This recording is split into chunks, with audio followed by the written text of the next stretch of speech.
the Honorable Minister of State for Sports, Honorable Peter Ogwang, the Honorable Minister of State for Kampala City Council and Metropolitan Affairs, the Honorable Chofa.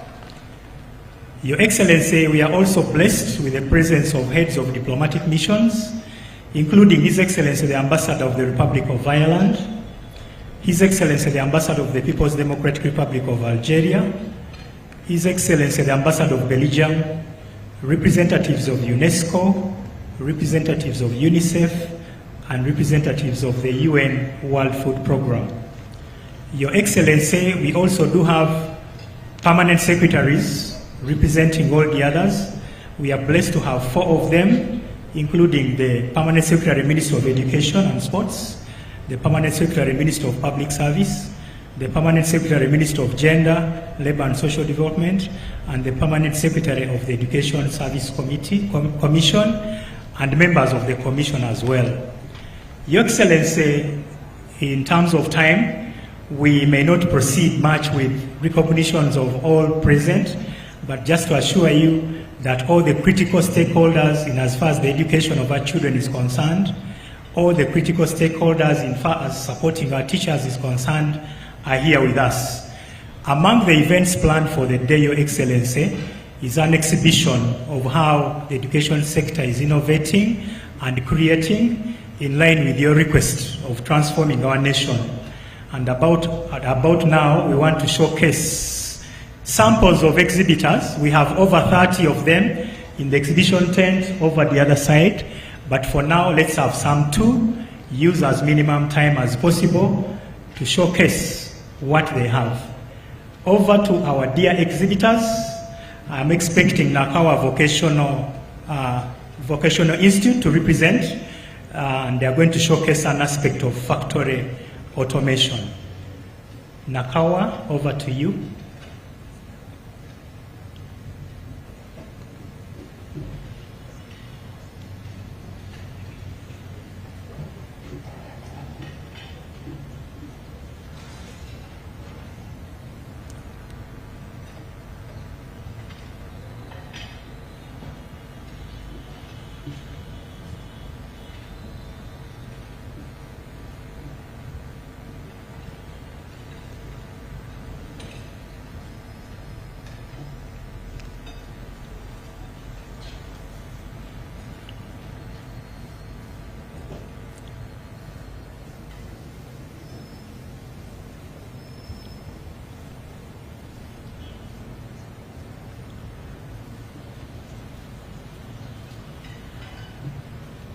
Your Excellency, the exhibitors have started live screening, and I'm only expecting audio to follow the pictures.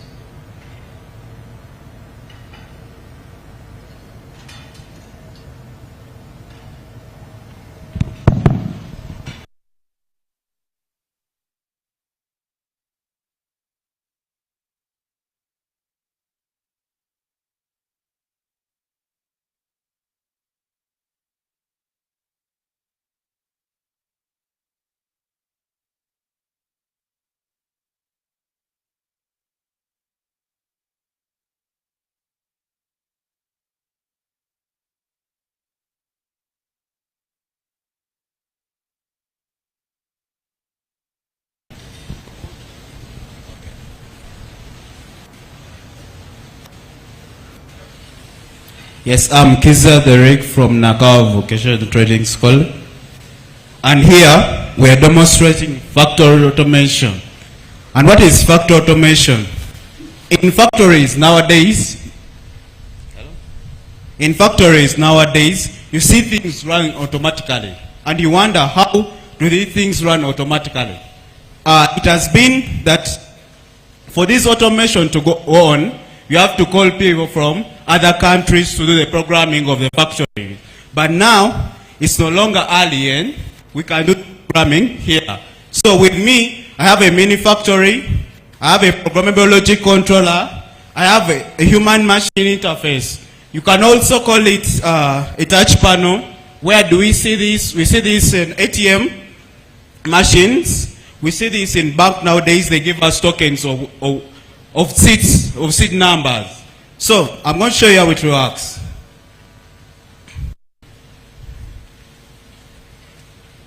So this mini factory of ours, it does sorting. Here it's sorting by color, but in factory you find that it's sorting by weight, it's sorting by shape.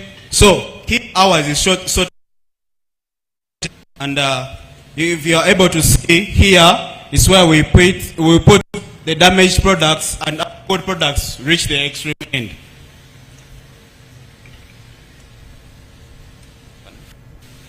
Okay.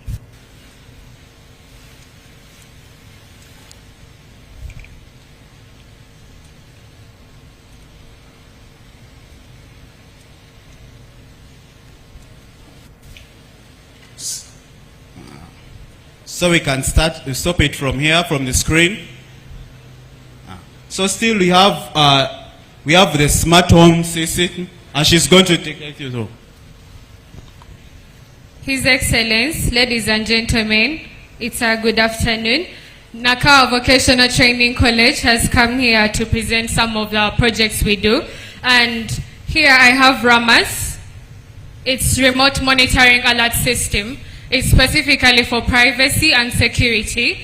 When you're in a room and you don't want anyone to enter your room, you place it in a corner. It measures motion 5 meters. So when it senses motion, it calls me. You're going to see when it senses motion. Let me turn it like this. You're going to see Ramas calling me. When I pick up, this is Ramas. It calls me when it senses motion. Wherever you are in Kampala, wherever you are in Uganda, it can call you. So when you pick up, you'll be able to hear the surrounding sound or the plans they are trying to make for you. This inspired me because most of the security programs we have in Uganda have alarms. When they have alarms, they chase away the intruders. We do not want to chase away the intruders. We want to help the police catch the intruders. I specifically am in a hostel, and of recent, they happened to intervene my privacy, but this helped me. When she entered my room, it called me. When I picked up, I had whatever they were planning for me, and it records the voices that I can use for evidence to the police. Thank you so much. So that is part of electronics. This is part of the wood department. You can see it's a ladder, but it's more of that. It's a multi-purpose chair.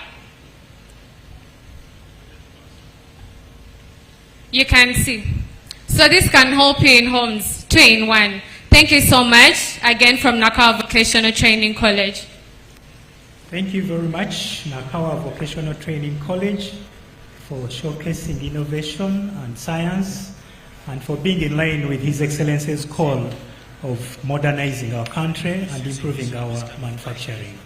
May we now have Komboni College give us their exhibition part. And Your Excellency, as Komboni College comes, I want to beg for your indulgence. I skipped the name of the Honorable Minister of State for People with Disabilities, the Minister of Gender, Labour and Social Development. May the Honorable Minister wave to His Excellency. Thank you so much. Komboni College, all the way from Rila, you're on mic. His distinguished guests in your various capacity, ladies and gentlemen, good afternoon. Michael Kao is my name. I'm a student from Komboni College, Lira, Northern Uganda, and I am here to present the solar concentrator.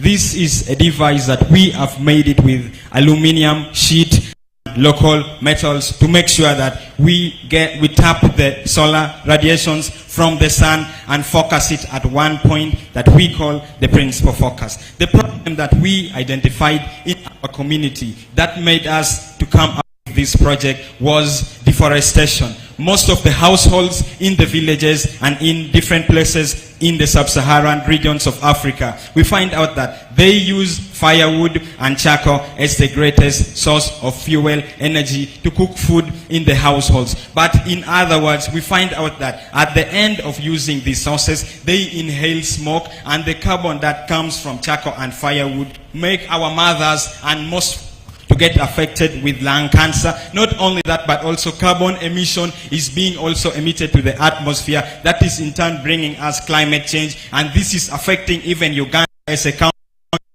of agriculture. And this is the reason why today Komboni College Robotic Club present to Uganda the solar concentrator, a system that uses direct solar radiation to prepare food in the shortest time possible. We have in the center is what we call the pressure cooker, and we have painted it black to absorb the direct solar radiation that is going to be emitted with the solar concentrator. Therefore, it's going to produce the heat that is enough to cook food in the shortest time possible. And we have been cooking this food for a long time, and the beans is prepared here in only 40 minutes. We can't imagine this, but the system of the solar concentrator can do it better than we can witness. We want to fight deforestation and carbon emission with the solar concentrator. Thank you.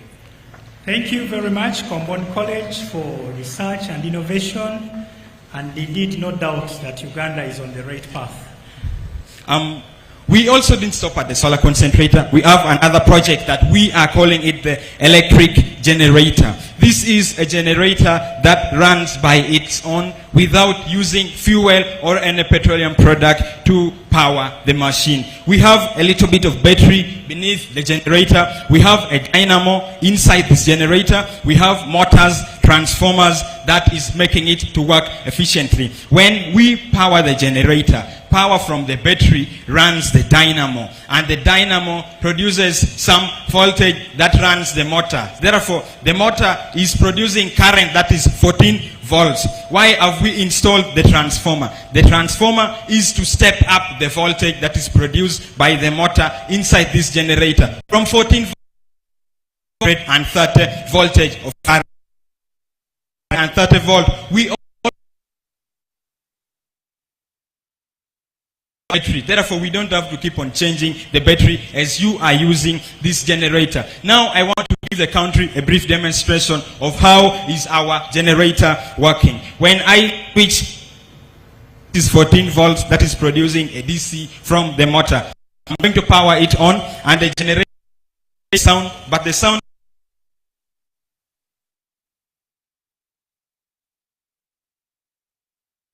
the 230 volt that transformer, and it's an AC that is alternating current.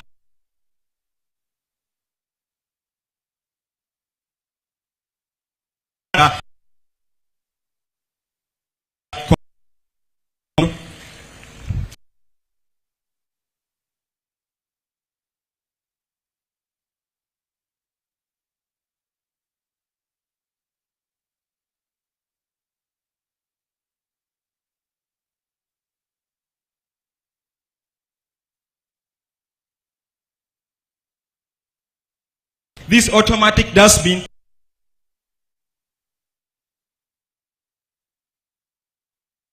time of corona, bacterial infection was a pandemic to the whole country and to the whole nation. As a result of this, when you touch a door, when you touch anything with your hands and you don't wash, you contract the virus and you become affected. We as the innovators, we thought that when we are to make an automatic dustbin, we are going to be reducing the bacterial infections in our country as Uganda. And how does this work to make us fight against these infections that we claim as the innovators? When I come 2 meters close to this dustbin, it opens automatically by itself without me touching the lid. So I come 2 meters like this, it opens. And when I have my rubbish in my hand, as we can see, I drop it inside gently and I leave. After 1 second, the dustbin closes by itself. This blue light sends an SMS to the administrator to show that the rubbish is full in the dustbin. If we are to implement on this project, we are trying to boost the GDP of our country as Uganda, so that we can also become economically stable in the line of technology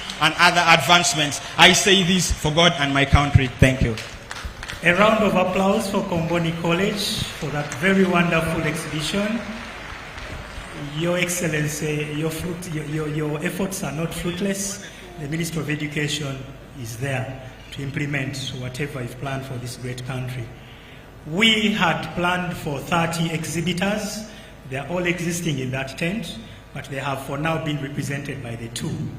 Your Excellency, we do have on our program a moment of showing you one of our best pupils who is doing so well, not only in the Ugandan context, but at a continental level.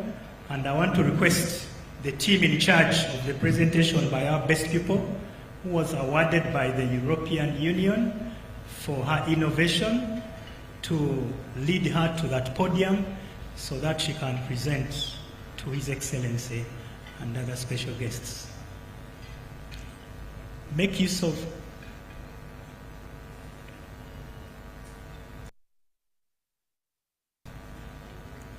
Thank you very much. Your Excellency, First Lady, distinguished ministers, guests, teachers, students and pupils, all protocol observed. My name is Afri Nasanga Ann, and I'm a filmmaker and musician. I'm the African Union Ambassador for Girls Education. The song that I'm going to, thank you very much. The song that I'm going to present to you was selected amongst a pool and a competition of songs submitted from the 55 member states. And this one song by your Ugandan girl standing here was selected as a theme song for the African Union campaign to educate girls post-COVID-19. It's an honor to be standing before you today, and I would like to thank Honorable Joyce Kaduchu for this opportunity. I dedicate this song to all the teachers who are making an effort and standing at the front lines to educate our young and women. I also dedicate this song to the Ugandan girls in this place today. I celebrate you. All right. Mr. DJ.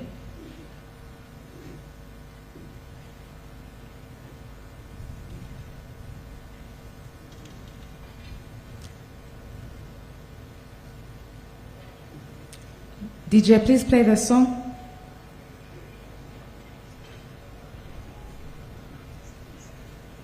As we get set, Mapera, kindly come very close to the podium as well. Thank you very much. Chisubi Mapera, come close to the podium.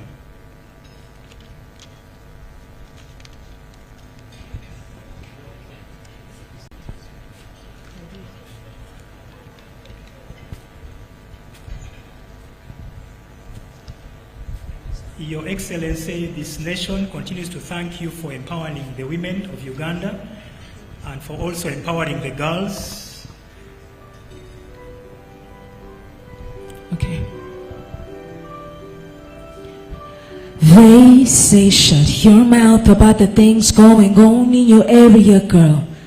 They say you're too dumb, too vain to care. They say your heel's too high, your skills too low for you to know. Well, that's just what they say. But who is this African girl? Who is this Ugandan girl? Tell me, who is this African girl? Yeah, do we know, do we know, do we know, oh, that it's too much for her to bear. When we say she's too dumb, just plait her hair. See, I know that she's much more than what she wears. This I know, oh I know, oh yes I know, oh oh. Can't you see I am this African girl? Oh yes I am this Ugandan girl. Oh now I am this African girl. Yeah.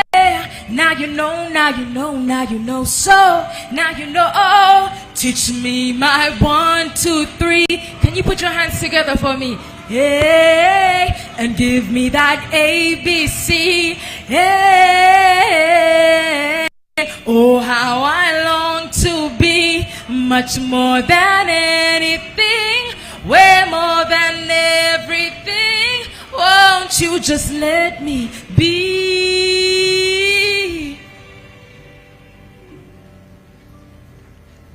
Yeah. Now this is a declaration for every African girl. I am this African girl. Hey, I am this Ugandan girl. I am this African girl. Now you know, now you know, now you know. Oh, let me know, let me know.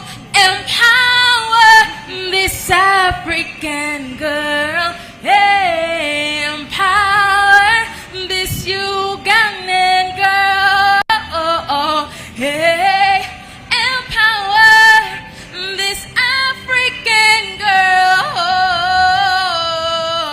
Till she knows it, till she knows it. Yeah. Till she knows, let her know, let her know. Yeah. Thank you very much. A round of applause for our dear African Union Ambassador, Madame Afrique Nasanga. Thank you very much for being a champion for the girl child of Uganda. Your Excellency, we lined up several entertainments for you. We had done a few earlier. We had received a very wonderful presentation from Nachiviwa Blue Primary School, Chitende Senior Secondary School, and Buganda Road Primary School. About now, we want to receive another one coming from one of our private institutions called Mapera, Chisubi Mapera Secondary School. May we receive that comment.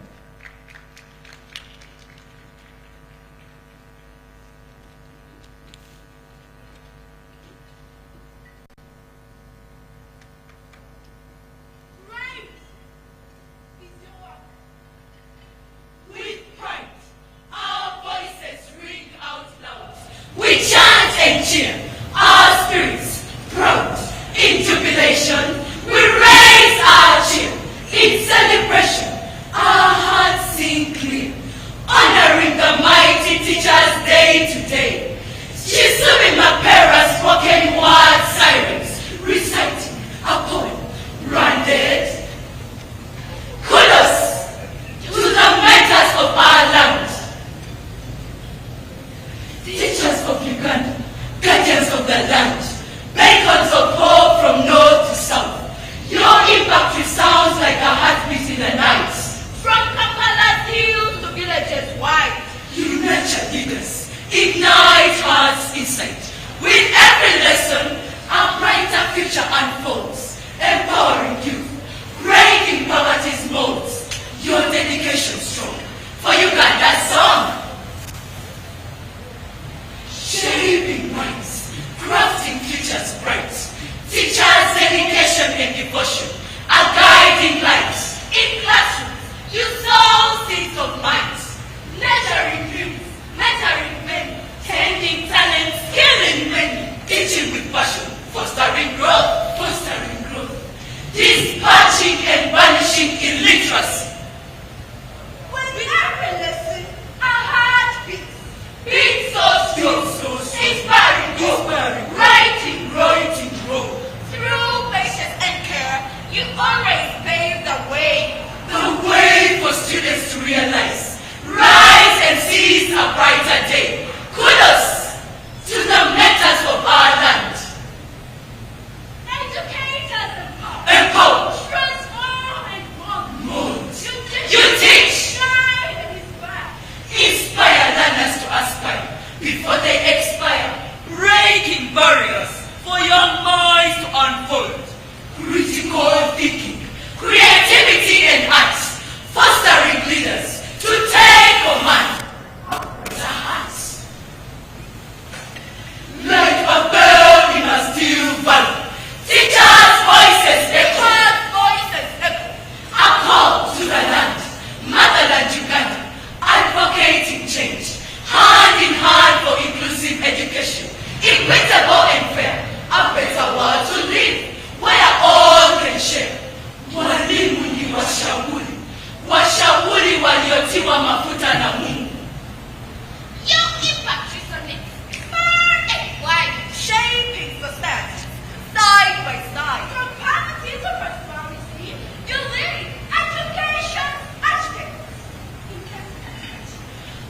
intelligent you are, patient as well. You motivate us well, elevating our skills and talents all the way, from high to height. Magical are your words, divine are your deeds, bold are your hearts, generous are your hands. Omusomesa yasomesa omusomesa, bano baloyi n'abababa, akina engineer, sakona basawo, endless list. Kudos to the mentors of our land. Mentoring, guiding with love and bond. You help us find happiness straight profound. Through trials and strife, you stand as one. Teachers, the unsung heroes, forever one. Tujja tulibuzi kusomero, na tunoonya magezi kusomero. Ne muntu wa musijja omugumu omugumu. Mazima abaali bayiga emigira. Bakita wenga mutusambula temweganya omusomesa muzadde. Mutulambise tubambise tukunjuse tetukyalibata. Products of your sweat we are, ready and steady to take command. Command to our country's sweet future. Your legacy lives on. Nation builders, forever told. Teachers, change makers. Indeed you are. Indeed you are. You bake and take a cake to last. You shape minds that shape the future. Your influence, a ripple effect wide, transforming lives side by side, unfolding every student's story. Stories of triumph and resilience. Of young hearts made bold. Teachers' smiles now shine brighter still. Teaching with all the will and zeal. Thanks to Uganda's government's wise will. Salary increments bring financial cheer. Serious teachers thrive and live, no longer in fear.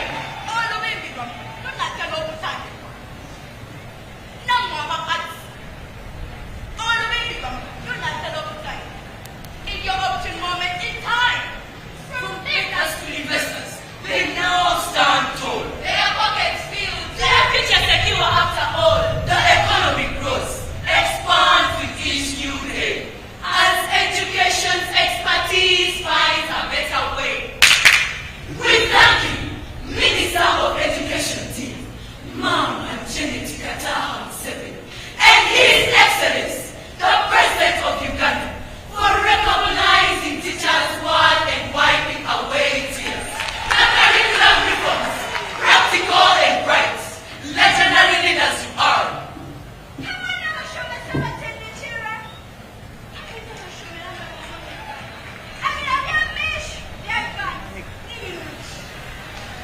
Your visionary leadership paves the way for a brighter future. Starting today, teachers' dedication now fueled by fair pay. From survival to prosperity, you now say Uganda's future blooms as education takes lead.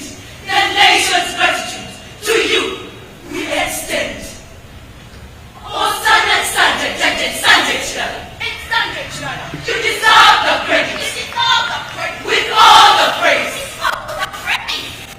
Brother Pekeyako has a vision for this country.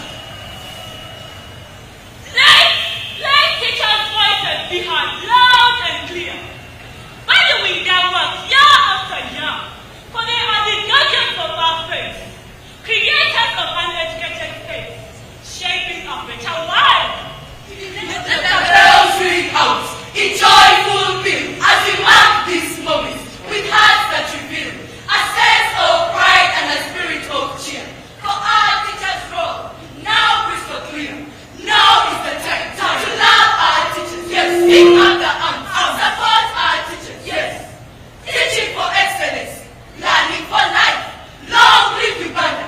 Long live mentors of our land. For God and my country. Wow. Thank you so much, Chisubi Mapera, for that very wonderful presentation to His Excellency. Thank you very much, our staff, teachers and head teacher. Is the teacher available? Just wave to us, the head teacher or the teacher in charge. Thank you so much for preparing the team so well. Ladies and gentlemen, you've heard for yourselves, Chisubi Mapera has enabled us to understand the multiple dimensions of a teacher. Thank you, our dear children, for being smart and intelligent. Thank you very much for the message. Around this time, we want to receive a message from the teachers' unions. Your Excellency, there are 7 teachers' unions, and I'll quickly mention, but they are going to be represented by one speaker. The first one is Uganda National Teachers Union, who are making some noise now.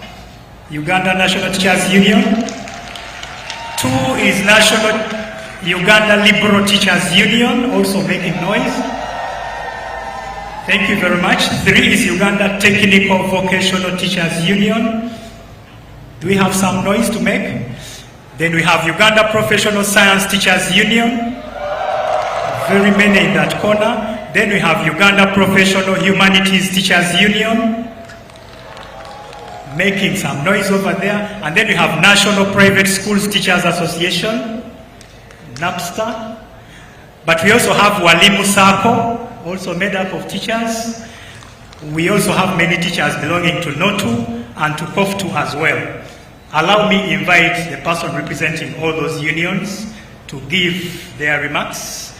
And this is none other than the designated representative. May we see the representative get over to the mic? Of course, introduce yourself and proceed with a summarized presentation.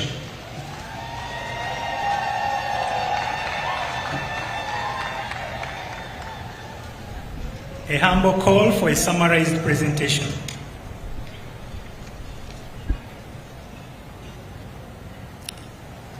Your Excellency, I'm Tesasra Evans Kaganizo, President General Uganda Liberal Teachers Union, and I stand here to present the message of the teachers' unions as mentioned, and I wish to request and to encourage Your Excellency that I invite the chairpersons of the teachers' trade unions represented here accompany me as I give this message on this wonderful day of the World Teachers Day 2024. I will call upon the chairperson of the Uganda Professional Science Teachers Union, Brother Elong Vincent, come along. The chairperson, so the chairpersons of the mentioned unions kindly join me as we deliver this wonderful message as we celebrate the World Teachers Day in Uganda, the 19th of October 2024.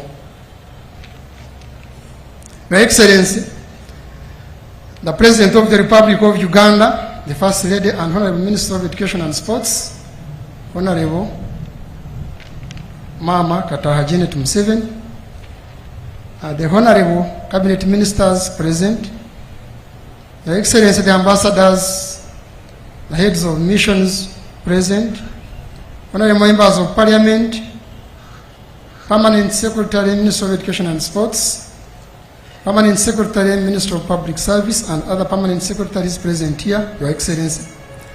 Education development partners, including UNESCO, UNICEF, and other development partners present with us, celebrate here today. Leaders of the teacher trade unions, as mentioned, fellow educators, distinguished guests, ladies and gentlemen, as we come together to honor and celebrate World Teachers Day 2024, we do so with utmost admiration, appreciation for the incredible dedication and hard work of the teachers in Uganda. It is with great joy that we extend a heartfelt welcome to Your Excellency, the President of the Republic of Uganda, General Kaguta Museveni, along with the esteemed Mama, the First Lady and Minister of Education and Sports. You are most welcome. Can you give them an applause to really give an applause to His Excellency and Mama for gracing this wonderful day as we celebrate the World Teachers Day here. Thank you so much. Your Excellency, we thank you for your unwavering support and advocacy for the teachers in Uganda. We have made significant impact as we truly honored to have you join us today, these celebrations. It's a great honor, Your Excellency. This year's theme of the World Teachers' Day, valuing teacher voices towards a new social contract for education, resonates deeply with the challenges, aspirations of teachers in Uganda. It calls for a reevaluation of the social contract surrounding education and emphasizes the critical role of teachers in shaping the new paradigm, Your Excellency. Your Excellency, the recent improvements in the pay enhancement for the science teachers are commendable. Science teachers, where are you? Science teachers. And we are grateful to the government for taking this positive step.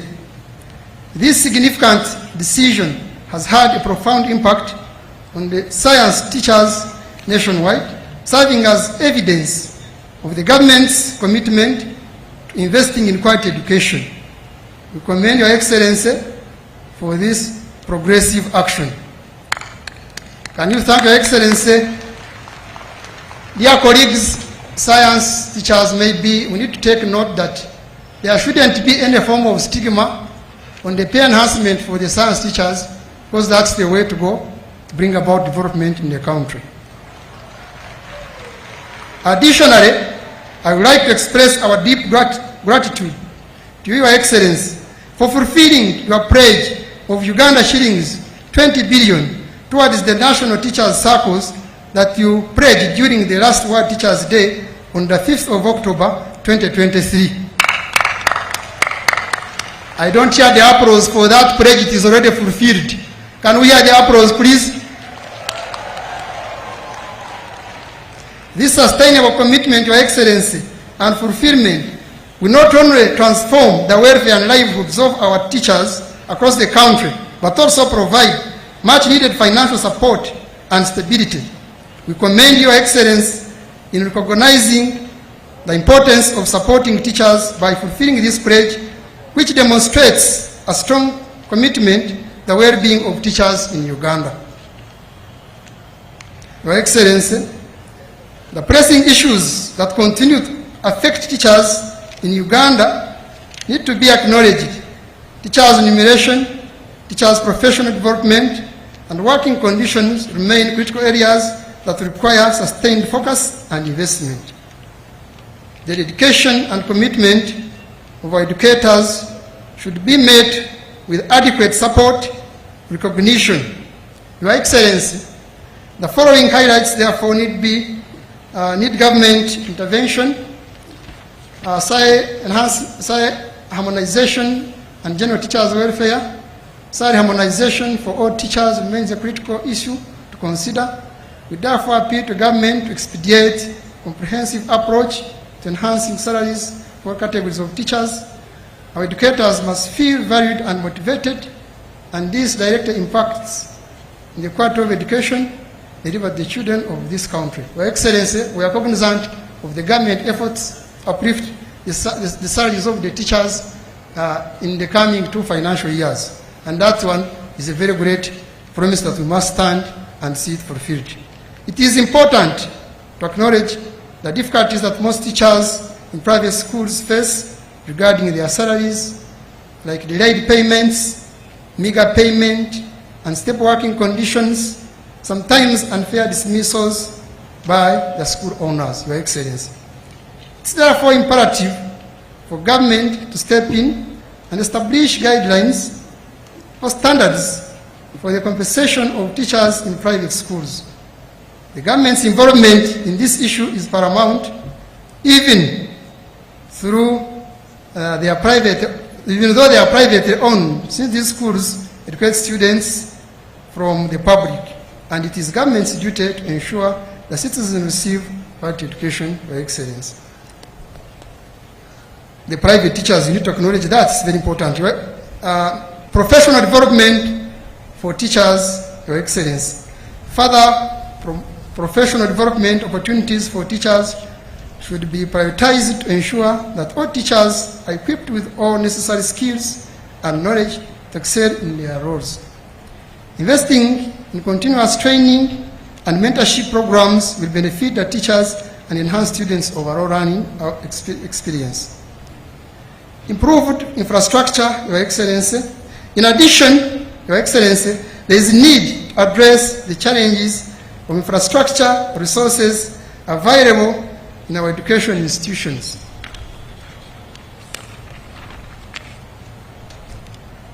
Adequate facilities and conducive learning environment are fundamental to the success of both teachers and students. We appeal to sustained efforts to improve school infrastructure, such as provision of more classroom space. We recognize that many classrooms have been constructed all over the country, but they are not sufficient, Your Excellency, most especially in rural areas. Staff houses, laboratories, the provision of essential resources support effective teaching and learning like ICT and traditional laboratory equipment and resources. Professional scheme of service for teachers. Your Excellency, the Ministry of Education and Sports needs to develop outlines of the pathways for teachers' promotion in schools upon acquiring new qualifications and experience. As we had agreed during the last 2023 World Teachers' Day, the process of fulfilling this commitment is undermined by some bureaucracies, leaving teachers in a state of uncertainty. For instance, many of our school institution heads are still enacting capacities despite obtaining necessary qualifications. None of the graduate teachers, Your Excellency, education officers, have been promoted to the principal senior education officer ranks, even after meeting the required qualifications and experiences. Additionally, Your Excellency, teachers who have furthered their education have never been given automatic promotions to higher ranks. As educators, we kindly request through Your Excellency and your visionary leadership that the Ministry of Education and the Ministry of Public Service puts a framework of promoting teachers even when they are not head teachers or deputy head teachers. That's how we shall ensure quality teaching in our classrooms, Your Excellency. Curriculum reforms, Your Excellency, the introduction of the new lower innovative, competence-based, learner-centered curriculum presents a positive stride towards the development of education in our country. We applaud Mama Janet and the Minister of Education for the proactive step as we continue to advocate this improved reform in education. Your Excellency, on the curriculum, competence-based curriculum, as teachers we appreciate the interactive approach, but also the productive approach of education that has been introduced, and we urge all our teachers and comrades to ensure that we move up to the standard to ensure that this curriculum development and reform is really realized so that we can have value in our education. Your Excellency, we call upon rolling out this competence-based curriculum to lower levels in the primary section, but also higher levels above secondary, that is in HSC and post-secondary institutions. Through such, Your Excellency, we can have productive education that can answer the development needs of our country. We therefore appeal to the government to introduce new advanced level competence-based curriculum to prevent the creation of an academic vacuum, especially where the current senior 4 candidates will be left without a clear academic pathway as they join the higher level of education, HSC. Your Excellency, the National Teachers Bill. Your Excellency, the limited stakeholder engagement in the current National Teachers Bill is a matter of concern among our teachers and ourselves as trade unions and other education stakeholders. We therefore appeal the government to widely engage all relevant stakeholders, teachers, and other education experts to actively participate in the development and review of such an important bill, Your Excellency.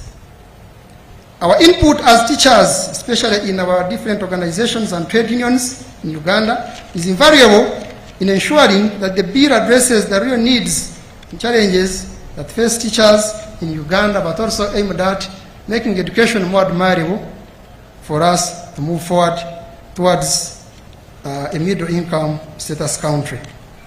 We pray that there will be efforts to broaden the engagement and incorporate diverse perspectives in formulating this crucial legislation so that no interests are left out or undermined, Your Excellency. Request to designate the World Teachers' Day a public holiday, Your Excellency. Your Excellency, as we celebrate World Teachers' Day 2024, I would like to respectfully request you, Your Excellency, considering designating World Teachers' Day a public holiday in Uganda. I don't know what teachers say. What do you say, teachers? This gesture, Your Excellency, will not only honor the invaluable contributions of teachers to our society, but also serve as a testament to the nation's commitment supporting and recognizing the pivotal role of educators in shaping our future. Recognizing this day, Your Excellency, as a public holiday would provide an opportunity for the entire nation to express gratitude and appreciation for the tireless efforts of our teachers, Your Excellency. Finally, Your Excellency, as we celebrate our teachers' invaluable contribution, let us reiterate our commitment of a supportive and empowering environment for the teachers across the country. Together we can work towards a new social contract for education that truly values and uplifts teachers' voices. Thank you, Your Excellency, for your visionary leadership and unwavering support for the education sector in Uganda. Can you applaud Your Excellency on that?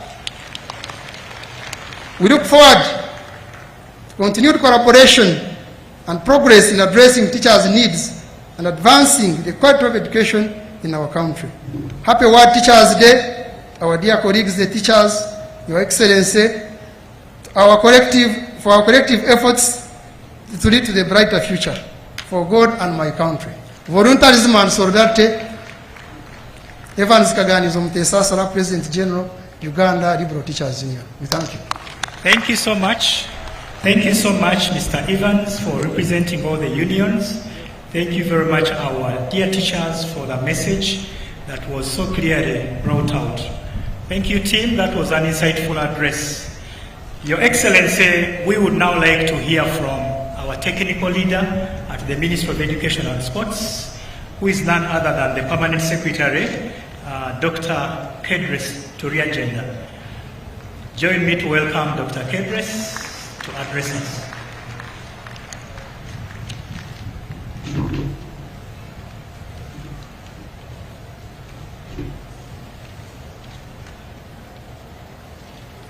Your Excellency, Yoweri Kaguta Museveni, the President of the Republic of Uganda, Mama Janet Kataha Museveni, the First Lady and the Minister of Education and Sports, Honorable Ministers, Honorable Members of Parliament, Your Excellencies, the Ambassadors, and all our development partners, the Permanent Secretaries who have come to be with us today, the members and representatives of the Teachers Union and the entire teacher fraternity that has brought us here, the staff of the Ministry of Education and Sports and other local governments, the invited guests, ladies and gentlemen.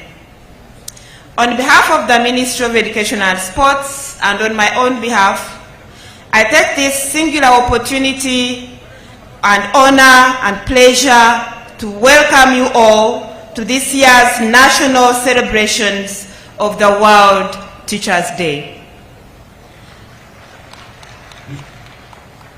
I would like to extend my very special appreciation to His Excellency, the President of Uganda, Yoweri Kaguta Museveni and Mama Janet Kataha Museveni, our First Lady and Minister of Education, for always making it to come to celebrate with us, the teachers.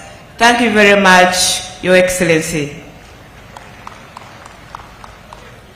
My sincere appreciation also goes to our ministers and all the ministers of government, especially those in the program of human capacity development with whom we are working very closely, the ministers of state, the members of parliament, and all our esteemed guests for finding time today to come and celebrate with us, the teachers. I also would like to acknowledge the efforts of our development partners and the technical staff of the Ministry of Education and Sports, whose collaboration and dedication made this event so vibrant and memorable. In a special way, Your Excellency, I would like to congratulate all teachers of this country and to appreciate your dedicated and selfless efforts to serve the young and the future nations of this country. I want to appreciate you. Your Excellency, I'm speaking both as the PS but also as a teacher for life. I was called to be a teacher, I've served as a teacher, and I would die as a teacher.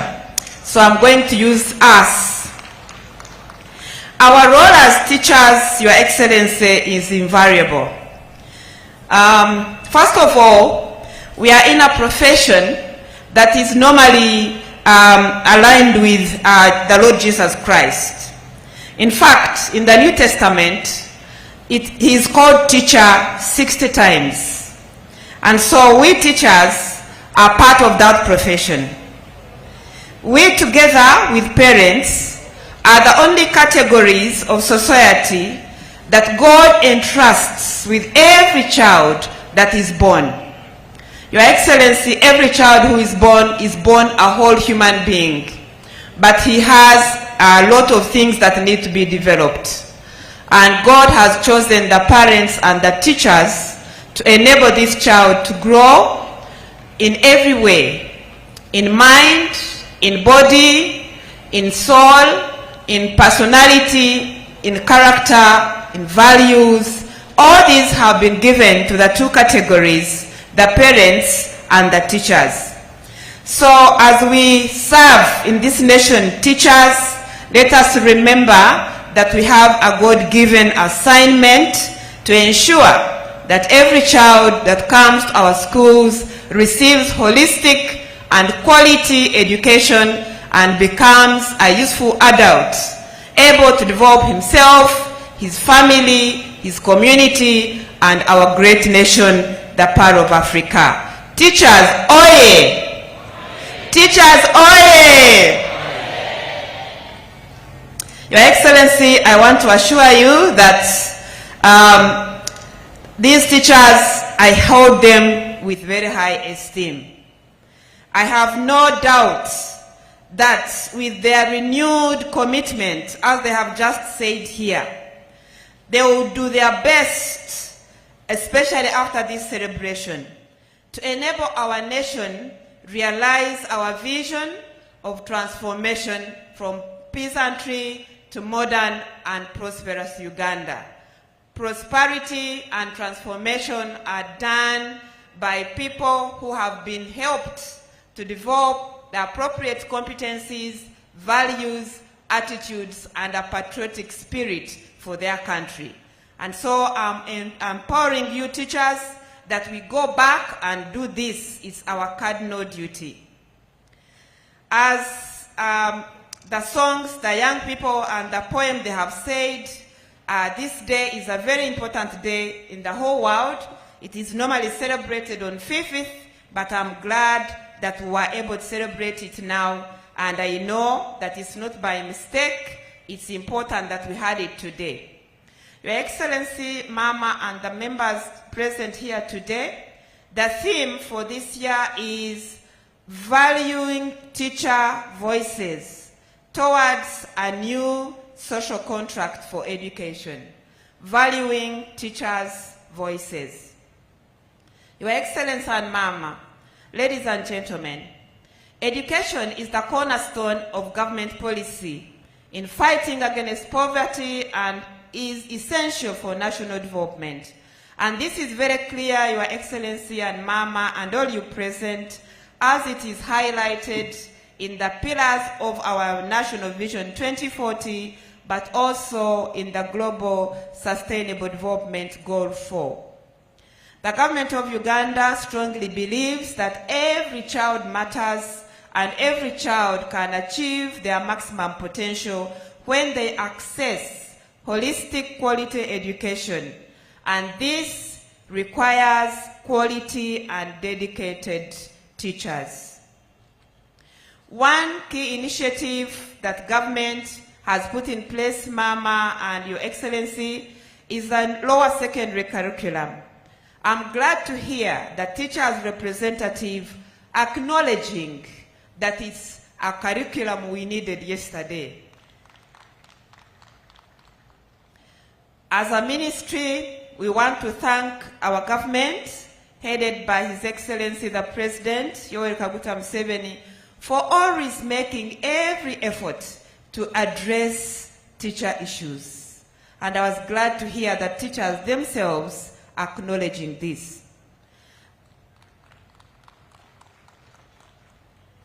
As I conclude, Mama, once again, I would like to thank Your Excellency and Mama for gracing this occasion and for your presence and for the wise leadership you are offering to the sector, the Ministry of Education and Sports.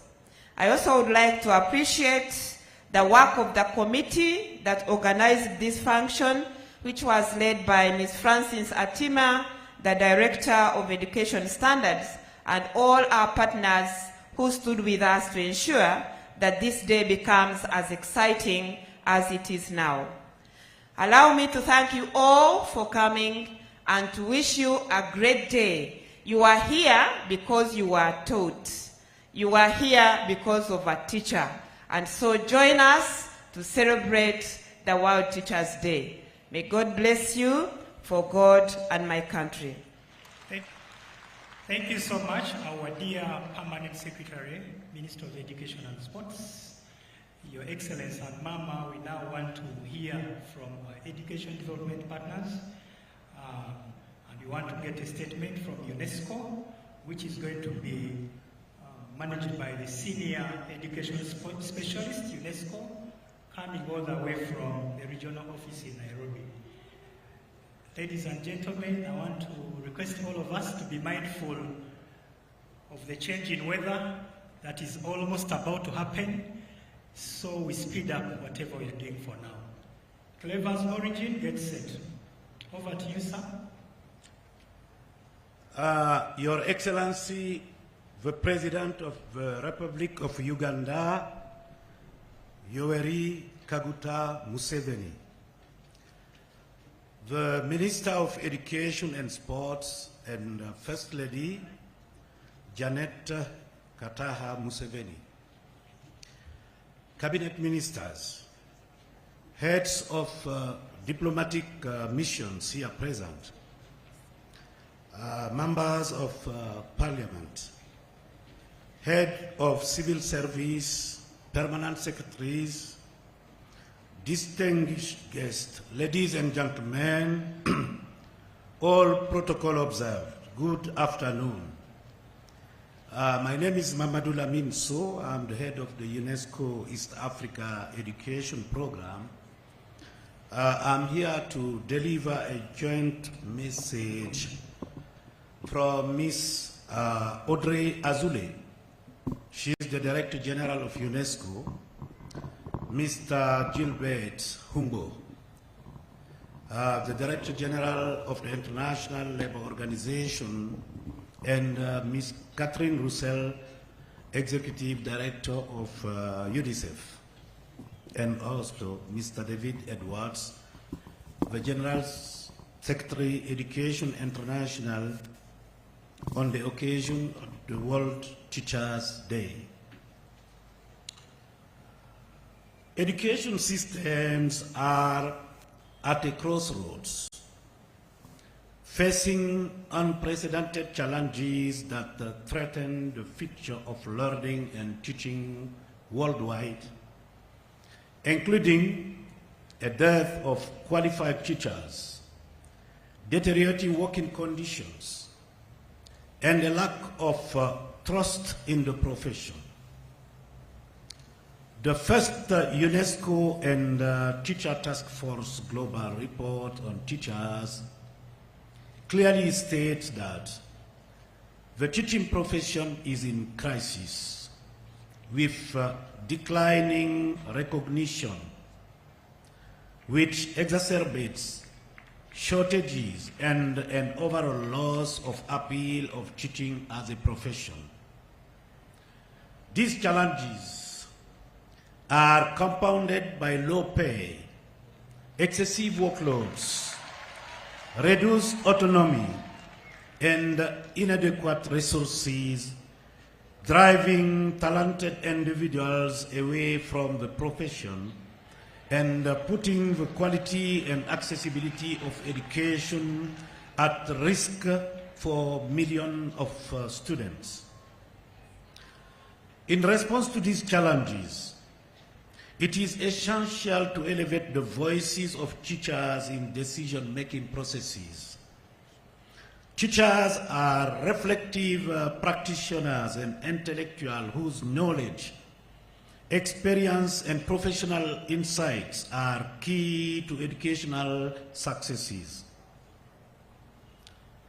Recognizing and respecting their role as professionals is vital to restoring their social standing and improving the quality of education worldwide in line with Sustainable Development Goal 4.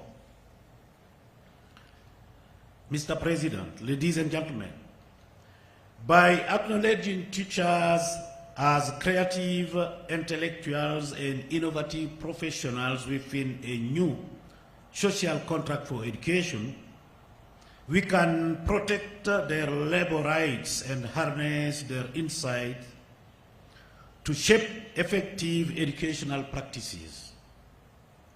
Prioritizing teachers' voices in education policy decision fosters a collaborative approach, empowering them to contribute as agents of societal change and community development. Teachers have a critical role in promoting participatory democracy and fostering a culture of dialogue and engagement within schools, which is crucial for shaping democratic citizens of the future. The scale and global nature of the challenges facing the teaching profession require a unified and coordinated response. UNESCO, ILO, UNICEF, and Education International stand together in a commitment to ensure that teachers are at the heart of this response. In line with the recommendation of the United Nations Secretary General's high-level panel on teaching profession, we stress the importance of international cooperation to ensure teachers are granted the professional respect, autonomy, and resources they deserve.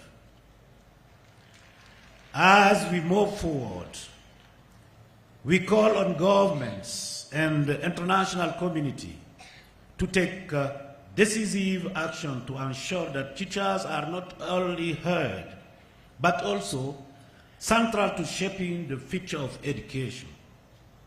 By empowering teachers to fulfill their roles as transformative intellectuals and community leaders, we can build resilient and equitable education systems that serve the public good and uplift the communities in which they work.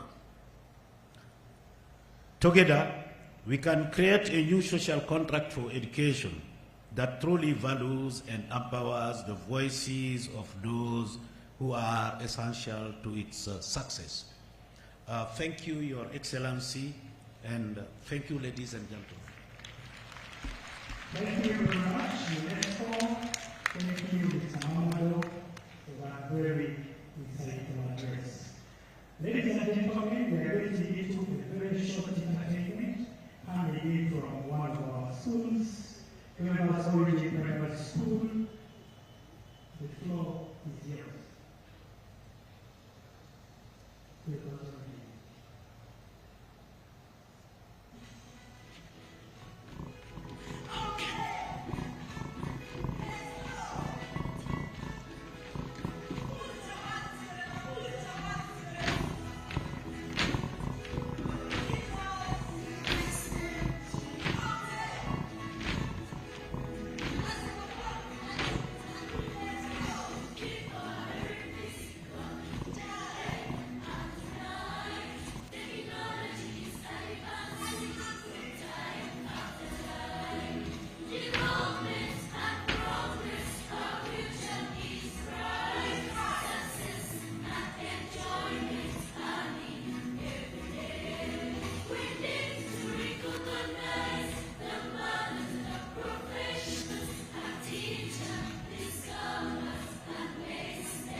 Ladies and gentlemen, we now want to get into the ceremony of recognition of teachers, and this bill is going to be led by the CEO of the group, Mr. Donald Wanyama. I can request that the take charge of that session, mindful of the fact that the heaven is about this way, if you can check it, so that we can expedite the remaining business. Thank you for the authority to bring it to the teachers.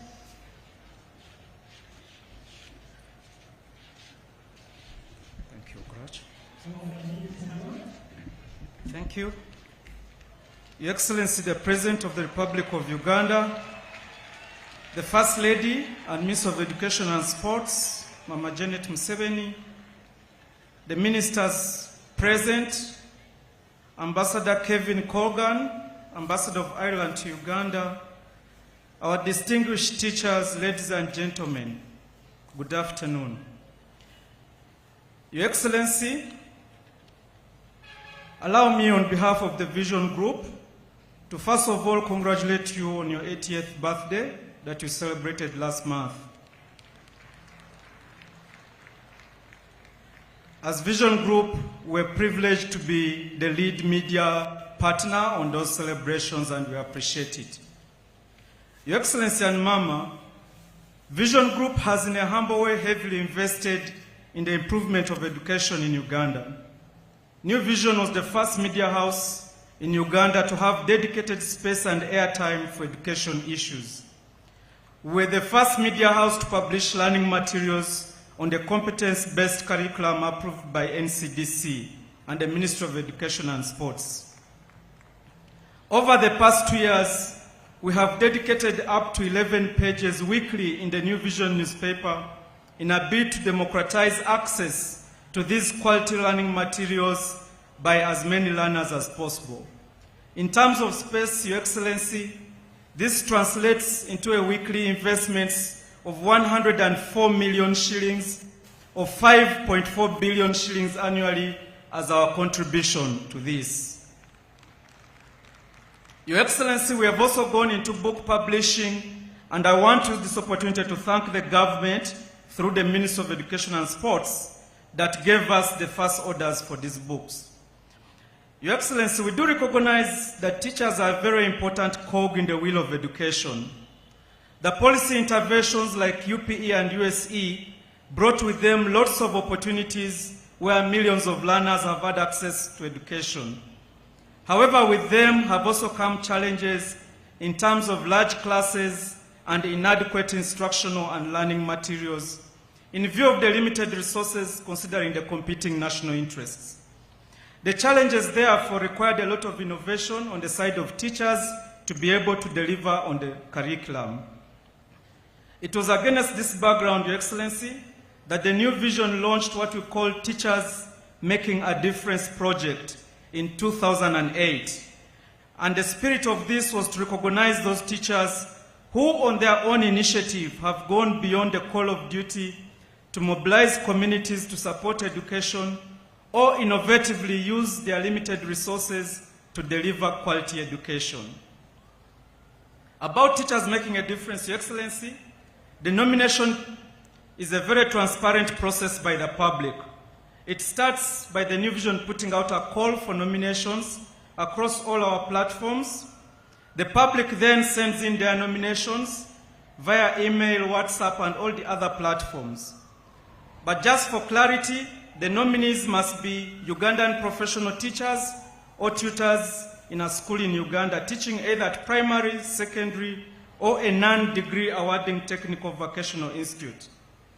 They must also have demonstrated commitment and innovation to all or at least 3 of the following: innovating using limited resources to deliver quality education, mobilizing their communities to take their children to school, including child mothers who are the most vulnerable, promotion of life skills education, and also promotion of co-curricular activities. Of course, they should also be people of impeccable integrity and have gone beyond their call of duty to deliver on the curriculum or support education. When we get these nominations, Your Excellency and Mama, New Vision then dispatches a team of journalists to verify this information about the nominees by talking to the community leaders, the parents, teachers associations, the school management committees, DEOs, DIS, and everyone else in the education sector. A total of 60 nominees that meet the above criteria are then profiled by the New Vision newspaper. And it is from these 60 that a jury of 5 eminent personalities selects the best 12 for recognition.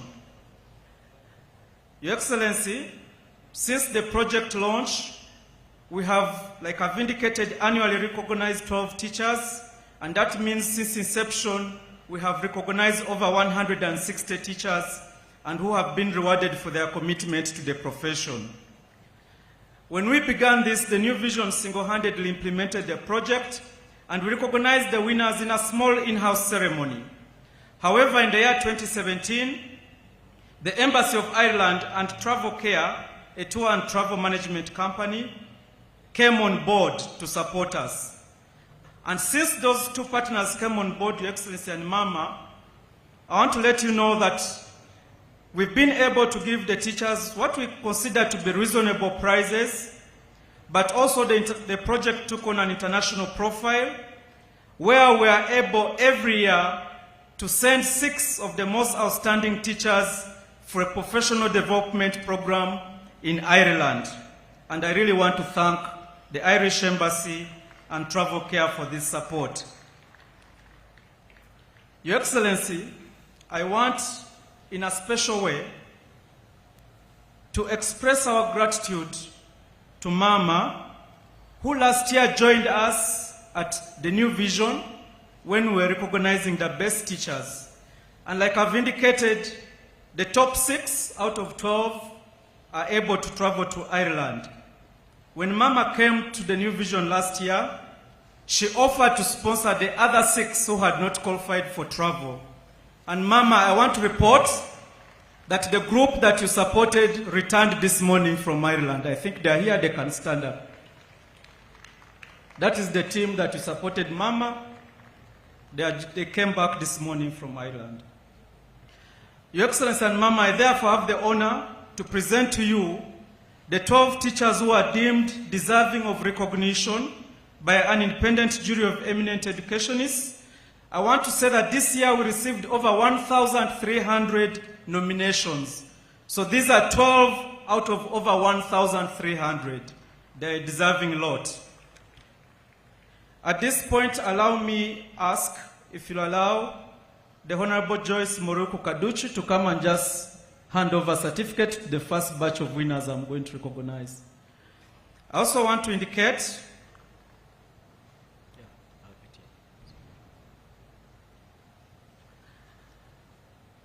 that the winners, all the 12 winners, will receive a cash prize of 2 million shillings each.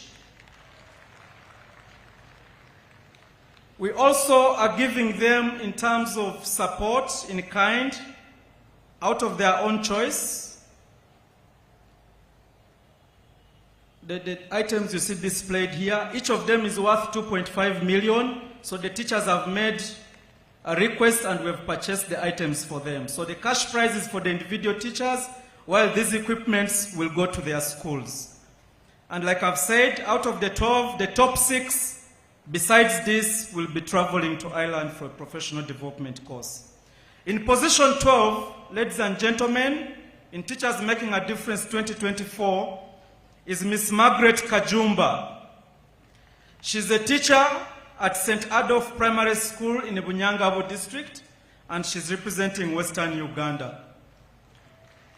Please, the certificate, the honorable ministers are here, they'll hand over to you. Thank you. Thank you, Honorable Gwang and Honorable Joyce.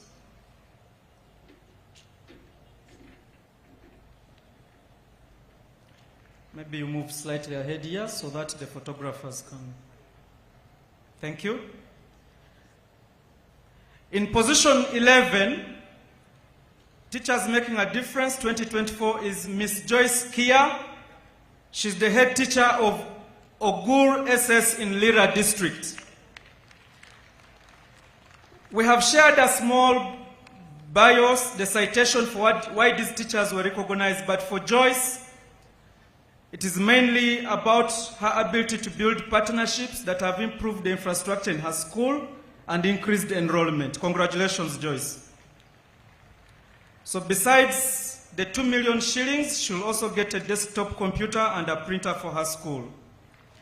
In position 10 is Sister Maxientia Babirie, the head teacher of St. John Bosco Katende Primary School in Impigi.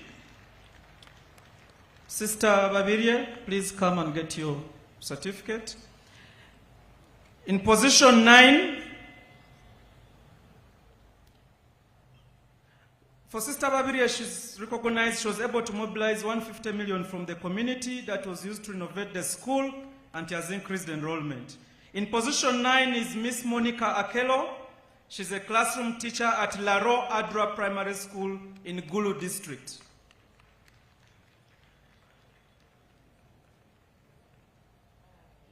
In position 8 is Italina Logwe, who is the head teacher of Naitakwawe Primary School in Moroto District. And he's done a lot of work to get teenage mothers back into school. We appreciate the effort. In position 7 is Miss Beatrice Katami Wochaya, who is the head teacher of Naumali Boarding Primary School in Mbale District. This way.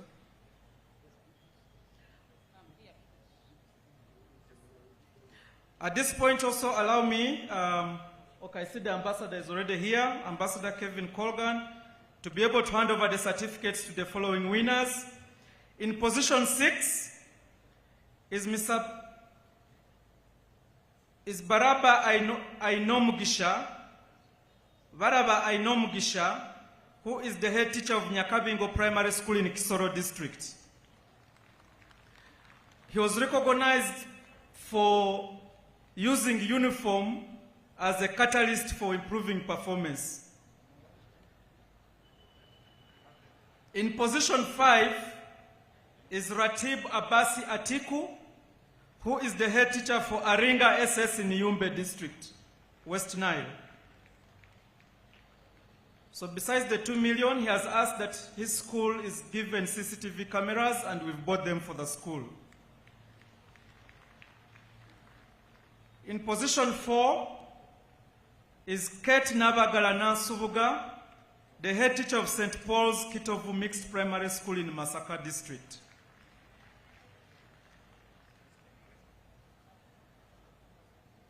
Your Excellency and Mama, I have the honor of announcing the top 3 teachers for Teachers Making a Difference 2024. In position 3 is Safia Maua. Safia is a classroom teacher at Kasimeri Primary School in Moroto District. The sum of it is that she has emphasized the use of co-curricular activities to actually boost academic performance, and her school in the last 12 years has received 27 accolades. In position 2, 2024 Teachers Making a Difference is Mr. John Wabwire. Mr. Wabwire is the head teacher of St. Mary's SS Kapisa in Butaleja District. Your Excellency and Mama, Mr. Wabwire is recognized when the schools reopened after COVID-19 pandemic. A total of 254 female learners in his school did not come back to school. And when he investigated, he found out most of them were either pregnant or had gone into marriage. He then set up a 10-person committee to try and convince these teenage girls to return to school, and as we report today, 243 of the 254 returned to school.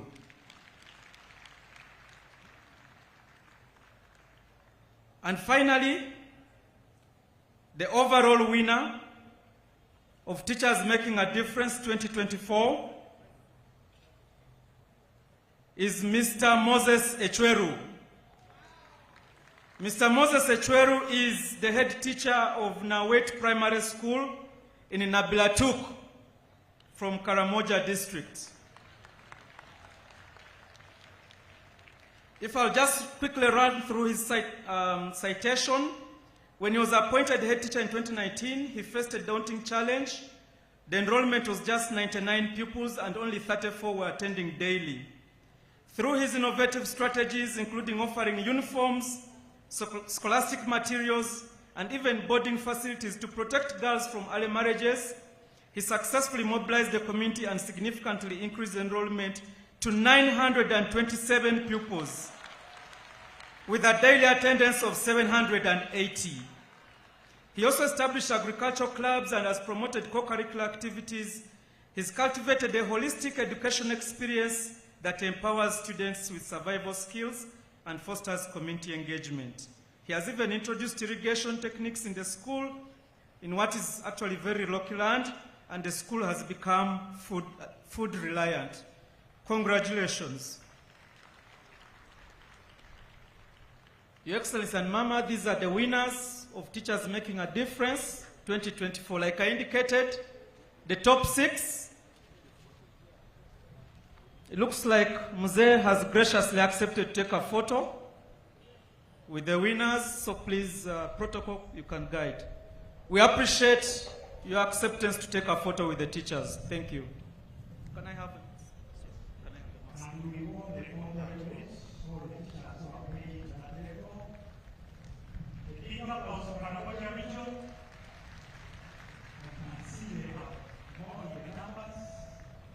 We look forward to hearing this is a Kalangala, Thomas Sini, Uipwe, Uweju, and the like also joining in that category of the winners. We thank you so much, our dear teachers, for making it. We pray that you continue to exhibit the same love for education as you've been doing. And we pray that you also motivate many other teachers to actually be like you. If all schools had such wonderful teachers, then who will ever fail to succeed in this world? Thank you, Your Excellency, for accepting that moment to join our teachers as they celebrate that win.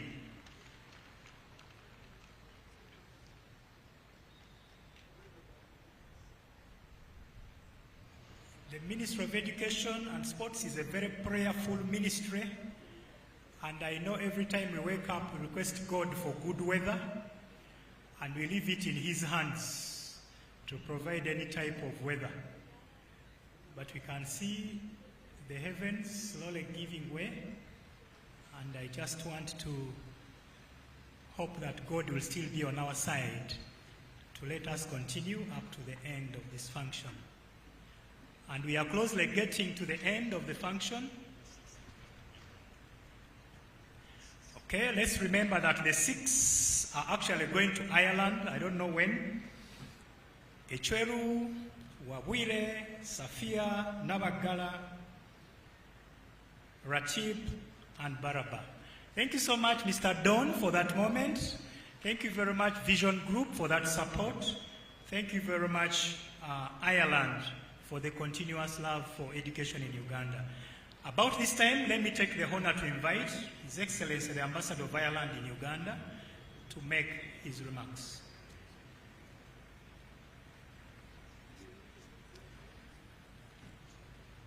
Your Excellency, President Ubc Museveni, Honourable Minister of Education and Sports and First Lady, other ministers and state ministers present, permanent secretaries and your technical teams here present, development partners, UN representatives, civil society organisation, the honourable teachers who are our heroes today, children, media, ladies and gentlemen, good afternoon to you all.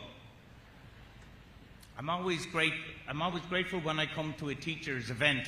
The teachers always reply to you and say good morning to you. It's like walking into a classroom. Your Excellency, I'm delighted to join you and all the participants here today to honour and celebrate the contributions of teachers here in Uganda, and indeed across the globe. I'm especially honoured to greet the teachers who today will be awarded for their excellence for the 2024 Teacher Making a Difference programme. I'm very proud to be part of today's events and to commemorate World Teachers' Day under the theme of valuing teachers' voices towards a new social contract for education. World Teachers' Day is a significant day in our calendar and ensures that we take time to reflect on the value and importance of teachers in our communities and their role in development and the transformation of our country every day. This occasion is also a fantastic opportunity to bring teachers together and to recognise and award excellent performance and remarkable achievements despite challenging contexts. As someone who has the privilege to have had the support and guidance from excellent teachers, I feel a strong gratitude for their vocation and their work. Firstly, I applaud Your Excellency for your leadership in giving priority to education and skilling in this country. This leadership is clearly evident in the various initiatives, policy frameworks and strategies that have been introduced to strengthen the education sector in recent years. Your Excellency, and thank you for the umbrella, Your Excellency, I would like to thank the Minister of Education and her technical team for championing the teacher incentive framework and for the national teacher policy, all of which are now operational. These important policy reforms will go a long way to strengthening the contribution of teachers, and we hope to continue to inspire them to maintain high professional standards. In my time in education, in my time in Uganda, I have heard so many positive stories about the valuable work of the Irish in the teaching profession that have inspired so many young students who today are making a significant contribution to Uganda.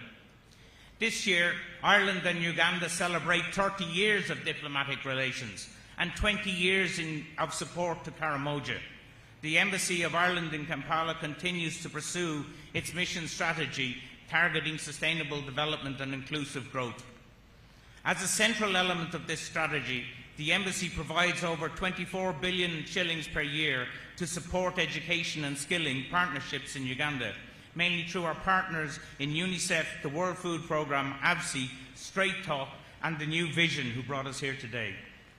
Partnering with the New Vision and Travel Care since 2017, Ireland is proud to support the annual Teacher Making a Difference Awards. This initiative offers a platform to select teachers who inspire and go the extra mile to make a difference in their community. Since 2017, Ireland, through this initiative, has facilitated many teachers to undertake learning visits to Ireland. These visits by teachers have promoted quality education through peer learning and engagement between Ugandan teachers and Irish teachers in our Department of Education, with a focus on best practice in Ireland's education system.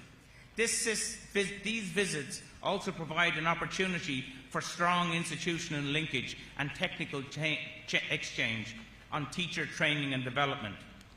Wherever the Ugandan teachers travel to Ireland, they become true ambassadors of your country, inspiring those they meet. This year we were delighted for the first time that the First Lady and Minister of Education also supported the learning visit of 6 teachers, and as a result, last week the combined winners of 2022 and 2023 cohort, led by Ministry Senior Official Dr. Jane, completed a learning visit in Ireland and have just returned this morning. Your ambassadors to Ireland are back, and it's great to see them all here. We appreciate and look forward to continue to award Ugandan teachers for excellence, working closely with the Ministry of Education and Sport. Ireland is committed to building further on our long-term partnership with the Ugandan government, a partnership that brings us together for the common good. And in this regard, I hope that together we can ensure that more teachers are supported to meet today and tomorrow's challenges with a growing demand for quality education in Uganda. Our noble teachers, we recognise and applaud and congratulate and encourage your striving for excellence. The country's transformation depends on your goodwill. Bravo to teachers and happy Teachers' Day. Thanks very much. Thank you so much, our dear Ambassador of Ireland in Uganda, and thank you for the commitment to support the system even further. Ladies and gentlemen, we are slowly coming to the close of our function. Around this time, allow me invite Honorable Dr. Morichu Kadukyu to help me invite Mama, the Honorable Minister of Education and Sports, and First Lady, to address us. Meantime, we all join Don Wanyama in wishing a belated birthday to Your Excellency Yoweri Kaguta Museveni.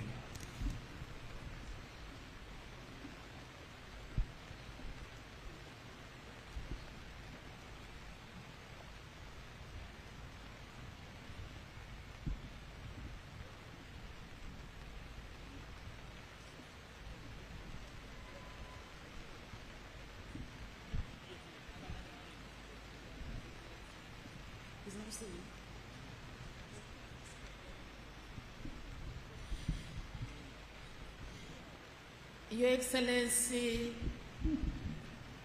the President of the Republic of Uganda, Mama, the First Lady, and Minister of Education and Sports, the Honorable Ministers who are present here, Honorable Members of Parliament, Your Excellencies, the Ambassadors, all the development partners, our Permanent Secretary, and all the staffs of the Ministry of Education and Sports, the leadership and members of UNATO and all the unions, teachers' unions, all invited guests, distinguished ladies and gentlemen. Your Excellency, I stand here to perform two functions. One, with your permission, I wish quickly to introduce colleague ministers and members of parliament present here. Thereafter, make 2 points and invite Mama to deliver her statement, and after that, invite you, our chief guest. Your Excellency, we've got Honorable Peter Ogwang, the Minister of State for Education and Sports in charge of sports. He is right here with us. Your Excellency, we have Honorable Chofa Kabuye, the Minister of State for Kampala City. He's here with us, thank you. We have, Your Excellency, Honorable Asamo Helen, the Minister of State in the Ministry of Gender, Labour and Social Development in charge of Disability Affairs. Your Excellency, we also have the Chairperson Education Committee of Parliament, Honorable James, is here with us. We also have Honorable Biakatunda Abdul, the Member of Parliament for Workers. Your Excellency, permit me to convey apology from Honorable Jesse Moingo, the Minister of State for Higher Education. He is on official duty. Your Excellency, today is a special day. It's a special day for all of us to take stock of the achievement of our dear teachers. It's also a day to show our gratitude and appreciation to our wonderful teachers. The teachers who have guided us, inspired us, mentored us, coached us, and helped us to grow into better citizens of this country. And this is because the nation is, because we are. Your Excellency, I want to thank you publicly for the big heart, the passion, and the investment you've put in the education sector. Your Excellency, you are the brain behind the universal primary education and the universal secondary education, with the agenda of leaving no child behind. Your Excellency, this universal strategy has registered significant achievement. Seen in the number of enrollment, we've seen the national literacy level in the country going up from 43 to 76%. And this strategy has registered a lot of significant achievement. Your Excellency, as we celebrate the teachers today, we want to say thank you for standing always with the teachers. Ladies and gentlemen, let's give a very big applause for His Excellency, the President of the Republic of Uganda. Thank you.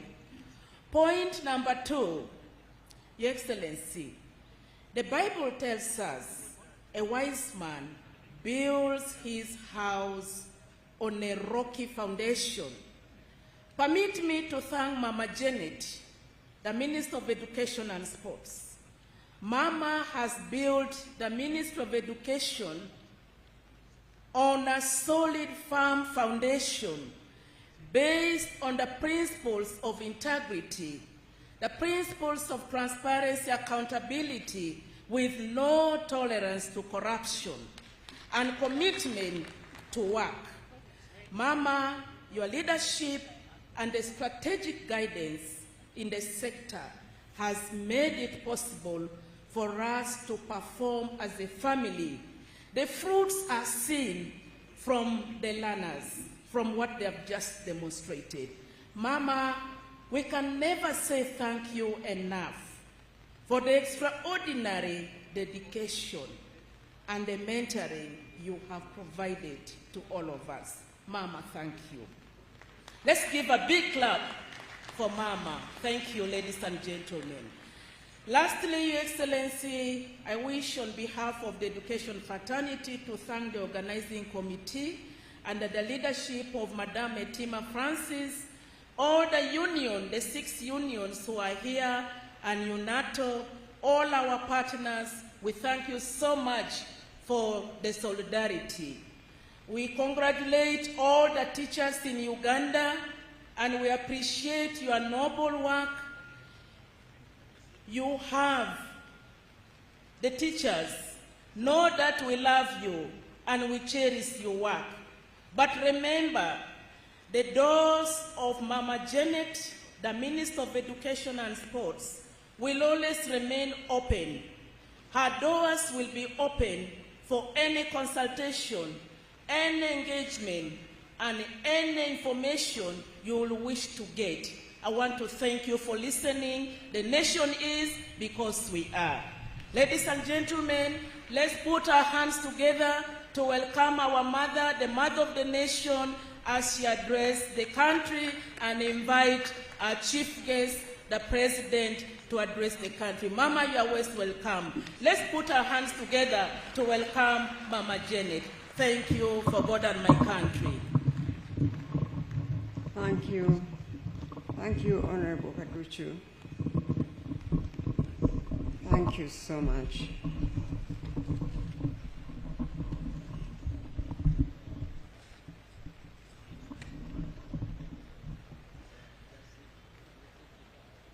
Your Excellency, the President of the Republic of Uganda, honorable ministers present here today,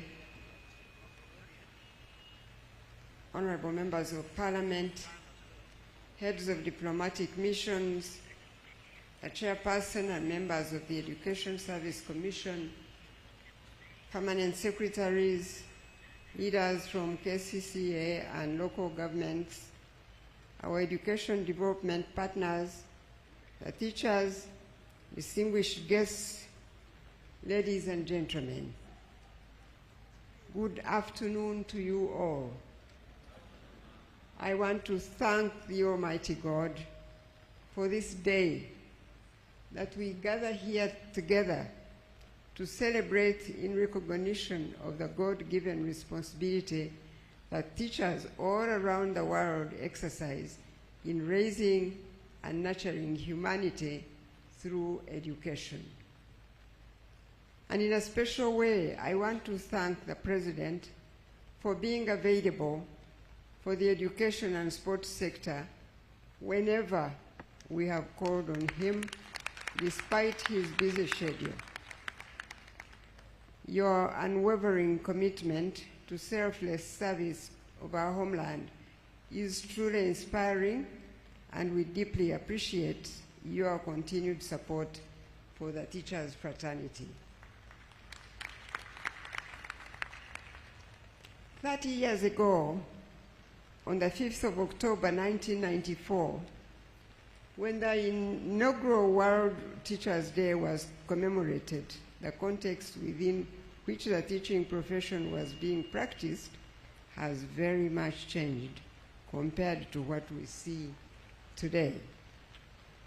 This change has been orchestrated by socio-economic knowledge, information, technology, and demographic changes that necessitate a rethink of not only how the profession should be practiced, but also who should practice that profession. In an era that continues to press increasing demands on the teacher, some have opted to exit the practicing of this profession.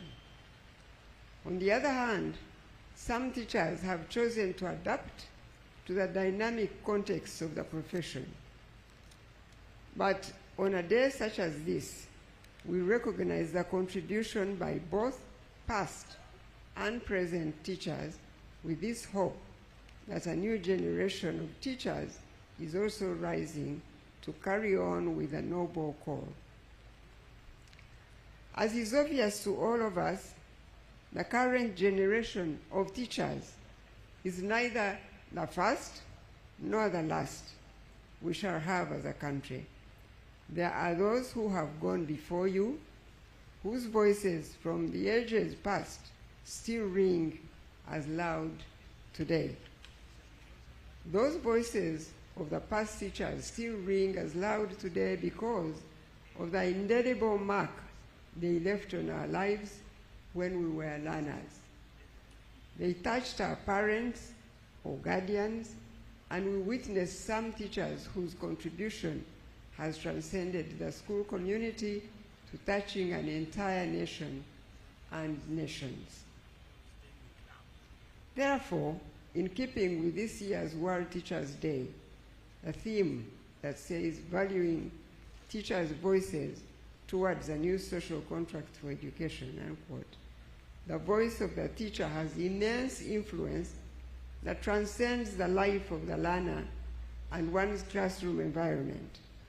Such transcendency only happens when the teacher carries himself or herself with noble value he or she expects others to perceive him or her. A teacher's social contract is unlike that of many other professions. In fact, the unwritten expectations as part of the social contract of the teachers is what most in the community will use always to decide whether they should value this teacher's voice or not. One wonders why, in times past, the teacher who used to earn less compared with today's value of money was even less qualified in terms of academic qualifications, yet was held in high regard by society at the time. Part of the answer lies in the extent to which the teacher of old used to live to the expectations of the society in which one worked or lived, starting with school itself. As I said earlier, though the context within which the teacher conducts his or her calling has kept on evolving, the basic expectations society has of a teacher remains unchanged. Expectations like teacher presence before the learners, a role model in conduct or behavior, and a protector of one's learners are some of the virtues that we all hold dear to when we think of the exemplary teacher. Therefore, an area that the teachers' voices need to inquire further about has to do with what can the teacher do to regain and retain the high regard society has of this profession. And such introspection can only start with the current generation of teachers. As much as policymakers can do what is possible within their means to improve the outward form of teaching profession, there are issues of the heart of the teacher that only the teacher knows and can address. For example, when the teacher is not available to his or her learners is fundamentally a heart issue. There are teachers who are absent from the school, and those who are present in the school but absent from the classroom. Yet they are being duly paid by their employer. Well now, if you are absent, you know it yourself. And you also know that you are absent but still picking your pay at the end of the month. This is a heart issue that only the inner voice, the conscience of the teacher can correct. In the meantime, everyone around you, starting with your own family and the learners, know that you ought to be in the classroom teaching, but you are not there. To such people, the voice of the teacher will not have the same valuable influence because a social contract, what is expected of the teacher, has been violated.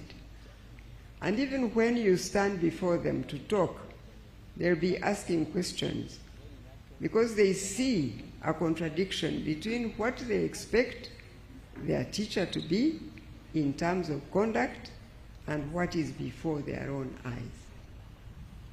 This is a day when we do not want to talk about mistakes or issues such as those I'm addressing. But I think it's only right and true to talk about these when we have an opportunity of a gathering like this of teachers and those who serve them. So please allow me to touch on these weaknesses that we have amongst our teachers. An area that the times we live in require the voice of the teacher is to become the role model of values and morals in society. Nowadays, there is a lot that is considered relative and subjective, and the young hearts and minds of our generation are the target of such forces. During school time, the learner spends 3/4 of his day in school, as you all know. This means that the adult interacting with this child most of the time, in the absence of the parent or the guardian, is that child's teacher. By implication, the child is looking up to the teacher as one would to a parent, because that's the parent that is present in that time. So if the learner is in school, the teacher's voice is the parent's voice that the learner has around. Therefore, part of the social contract that is precious in the sight of the Almighty God that has called you to this noble profession is that you become like a parent to the learners that have been entrusted to you. This kind of expectation that the learner and parent have of the teacher as part of the social contract will not be found written in your employment letter or the laws and regulations governing the teaching profession. But we know that the teachers of the old times, whose voices have transcended their active service in the profession, have achieved such acclaim because they role modeled parents to their learners. It is with this lens that society weighs the teacher they see today against the teacher they used to know. Therefore, it is within the power of the current generation of teachers to restore the high regard society had of the teacher as it ought to be. The unwritten social contract that society has with the teachers cannot be satisfied by mere policy interventions, such as improving teachers' welfare and compensation. The unwritten expectation society has of the teacher can only be fulfilled when the teacher responds to his or her inner voice of conscience that compels us to choose between right and wrong, good and evil, light and darkness.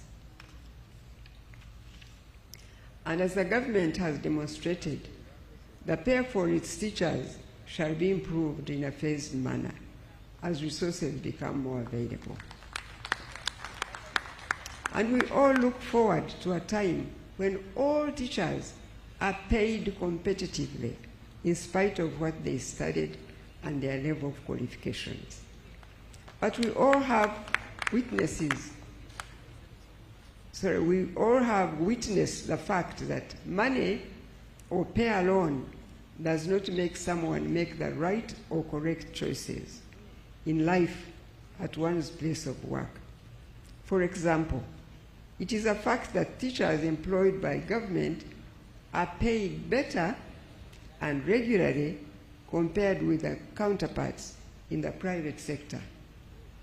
However, this better pay and regularity has not led to zero teacher absenteeism in public schools or institutions. On the other hand, the teacher in the private sector who is paid less and sometimes irregularly shows up diligently at his or her place of work. What compares this teacher who is paid less to show up more diligently for duty compared with the one who is paid better? That question everyone should answer in their hearts. I want to think, though, that it is not just about the vigilance or the supervision in the private sector, but the degree to which this teacher in the private school treasures the job they have. You see, what you treasure, you will commit yourself to. Of course, as the government, we shall do our part in formulating the necessary policies and enabling laws to have quality teaching and practice of the profession. In this regard, many of you are aware of the National Teacher Policy approved by the Cabinet in 2019, and subsequent to this policy is the National Teacher Bill 2024 that is now in Parliament for consideration before enactment into law. I encourage all teachers now to make their voices heard by contributing to the shaping of an enabling law that will regulate this noble profession of teaching. It is in your best interest to have safeguards in place for your profession to ensure that the right persons join it, that the profession is practiced in accordance with the expected standards, that those who go astray are also corrected appropriately, but also have provision to let go those who disregard what the profession really stands for. As I said earlier, the context in which the teaching profession is practiced has changed rapidly over the last 30 years. And there is enough evidence to show that this rate of change is not going to slow down any sooner. Therefore, as your voices air out your perspectives, I urge you to look to where we are and where we're going as a country. Do not get stuck in the past or present. You should ask yourself the question, what kind of country do I want to see? And what sort of teacher can help design that future we would like to see?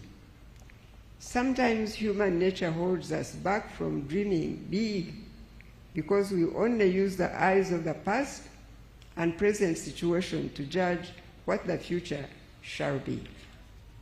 Our voices, and indeed that of teachers, have words, and words have creative power for either good or bad. King Solomon wrote in the biblical book of Proverbs, chapter 18, verse 21, saying, in quotes, "Death and life are in the power of the tongue, and those who love it will eat its fruit, unquote. Let teachers use their voices to bring positive, creative, and innovative energy into the teaching profession. But I must say that when you cannot envision the kind of country you want to see or your great-grandchildren to live in, you may not rightly speak into the kind of teaching profession you desire to make the education system catalyze the transformation journey to that envisioned future for our homeland.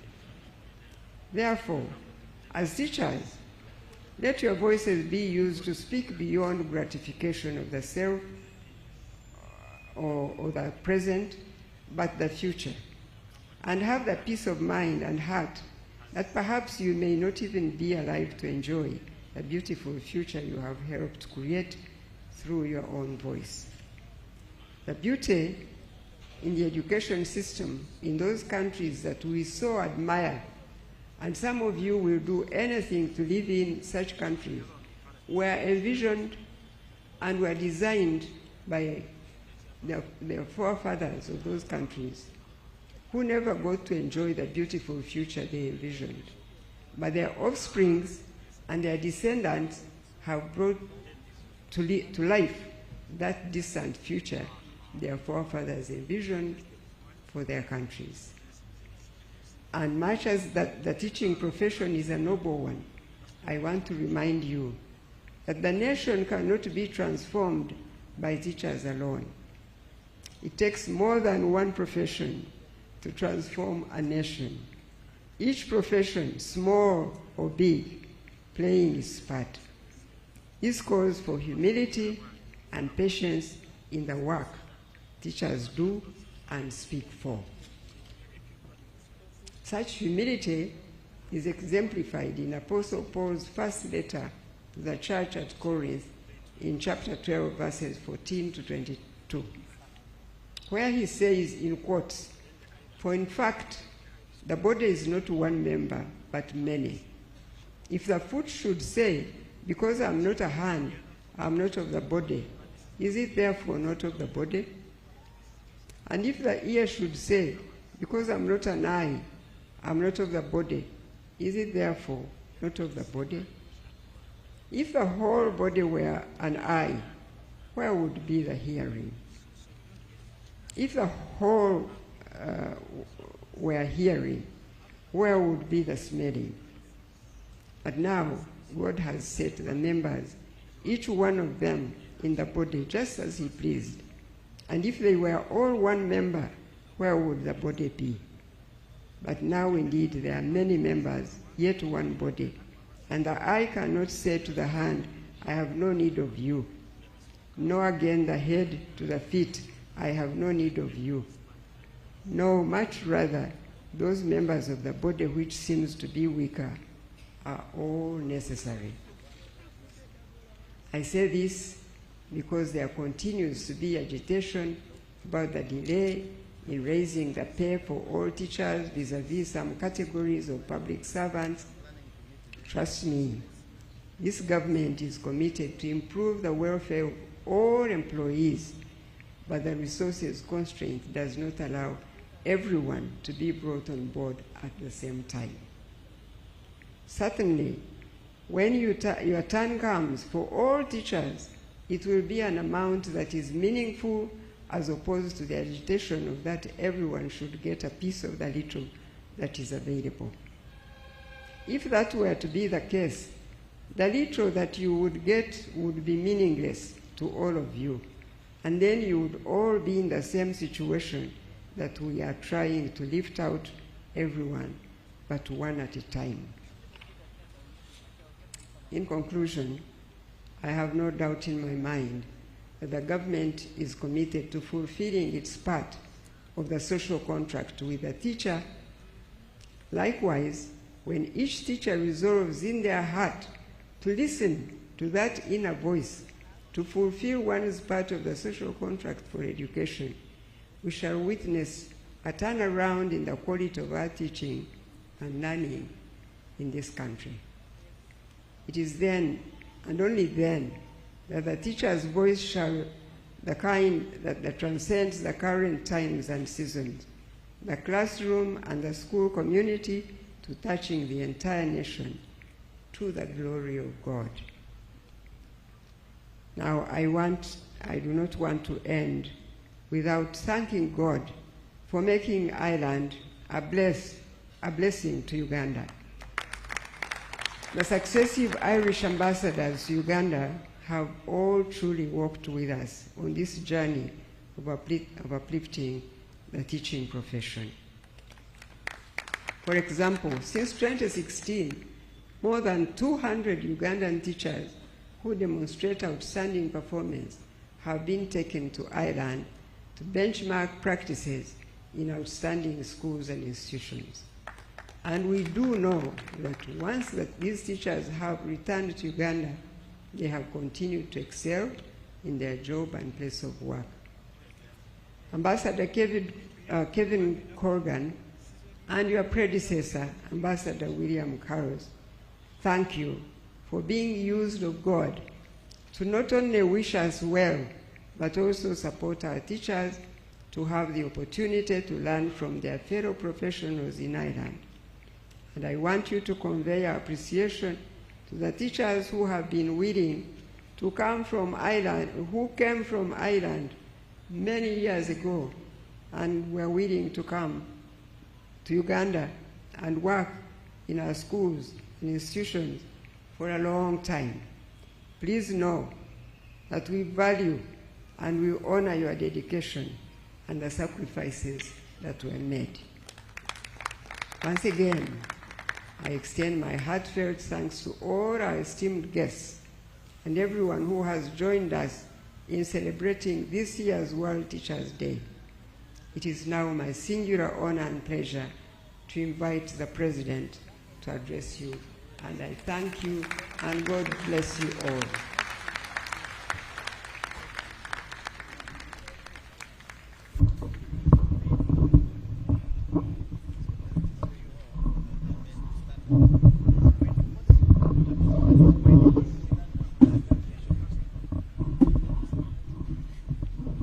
Sit down, please.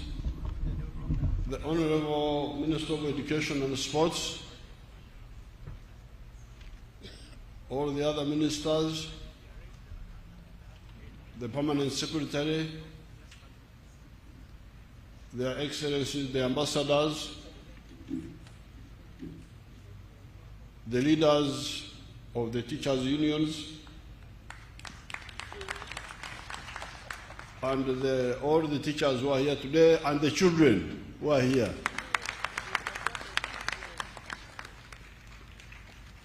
First of all, I congratulate all the teachers on this World Teachers' Day. Mukulikeyo.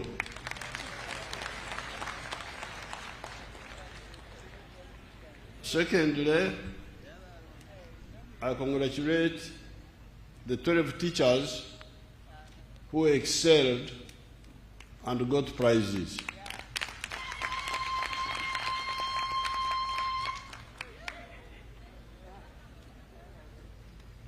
In our Uganda language, we say, Adingana mawolu, agajamo mukto. That if you keep eating cold food, you will be satisfied eventually. Therefore, I will use this occasion to repeat the message of the NRM on the issue of education. I always try to tell you that whatever one plans, you must plan it for the context in which it is. You other Ugandans, the Banyankore say,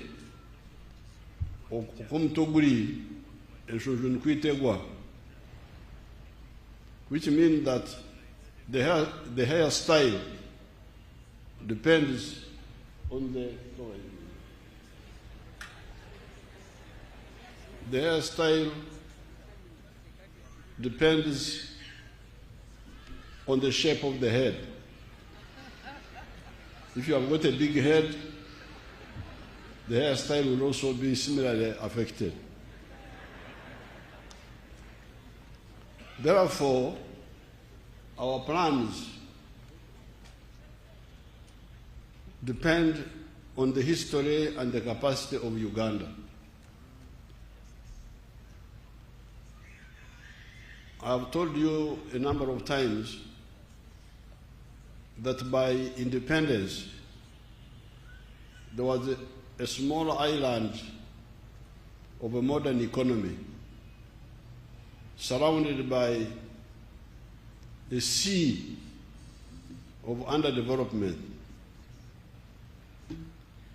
That small island, by 1962, was being described as the island of the 3 C's and the 3 T's. You are teachers, you should know all this. The 3 C's were cotton, coffee, and copper, and the 3 T's were tobacco, tourism, and tea. By 1962, recently they gave me figures, only 9% of the homesteads were in the money economy, which means that 91% were outside the money economy.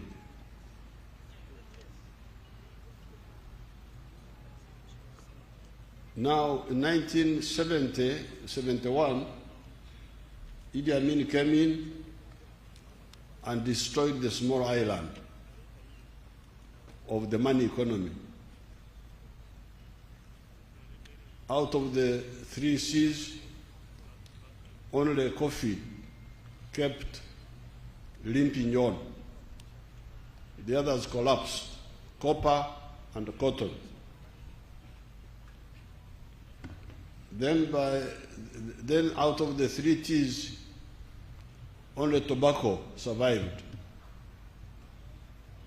The other 2 collapsed, tourism and tea. So therefore, by 1986, when the NRM came into power, the small modern economy had collapsed.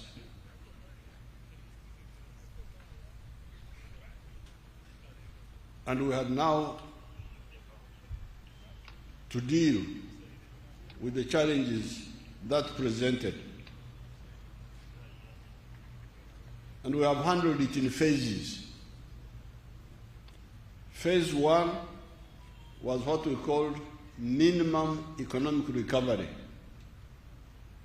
which meant bring back the small island of the money economy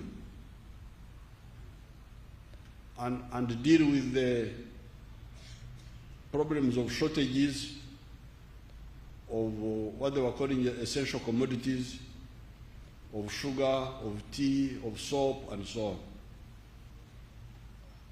And Magendo, and what they were calling Echibanda. Magendo was smuggling, Echibanda was foreign currency black market, and Oxamra was speculation. That one was achieved. Phase 1, bring back the small island of the money economy. Secondly, expand it. And we have been seeing what has been happening. If you take coffee, we moved from 2 million bags. We are now at 9 million bags of coffee being exported. And the other production lines. Number 3, diversify the money economy. Don't only depend on the 3 C's and the 3 T's, add other products. That's how products like beef, like milk, like cocoa, like maize, like cassava, all those products which were not known to be cash products are now cash products. Diversification. Now, phase 4, add value. Because the other problem, the other time was also whatever was being produced was mainly being exported as raw material. And that one has the problem of making us get less money and exporting jobs. The shirt I'm putting on is 100% made in Uganda.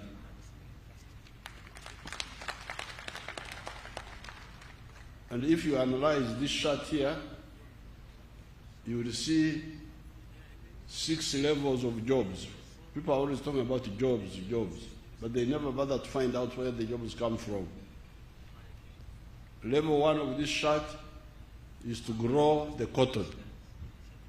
When you grow the cotton, you create jobs for some people and you earn money. Level 2 is to gin the cotton. There are a number of ginneries where you remove the seeds from the cotton. Level 3 is to make yarn, to make thread out of the pamba.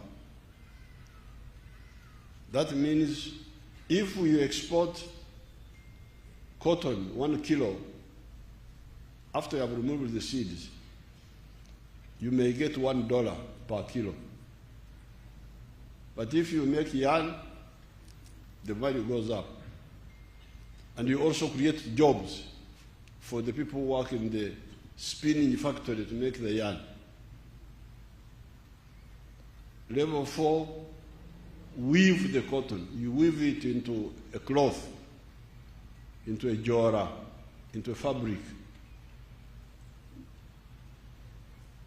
That means you add more value, but you also create more jobs.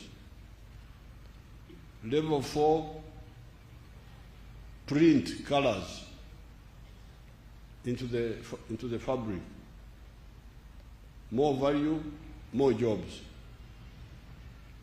Finally, level 6, tailor the fabric into a garment. Auctioneer. By this time, the kilo from which we got $1 is able now to bring you $14 or $15. So this is another battle we have been engaged in, adding value to our raw materials. And that is phase 4. Phase 5 is to introduce a new economy based on knowledge. You have seen your people making vehicles, making automobiles, vaccines, assembling and trying to make computers, going into the pharmaceutical industry. That's now a new level of industrialization.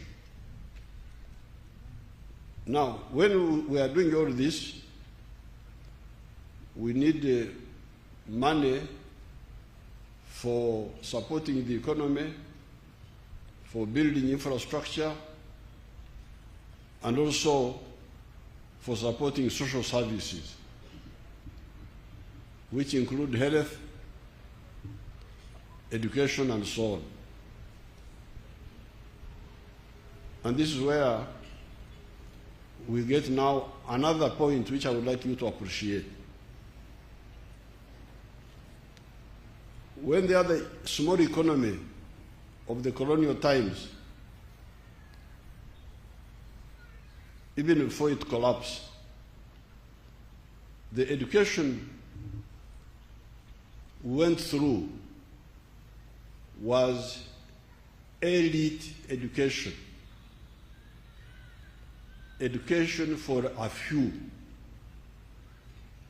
Very few people. You can go and check how many children were in the primary schools by 1962. Very few. You can check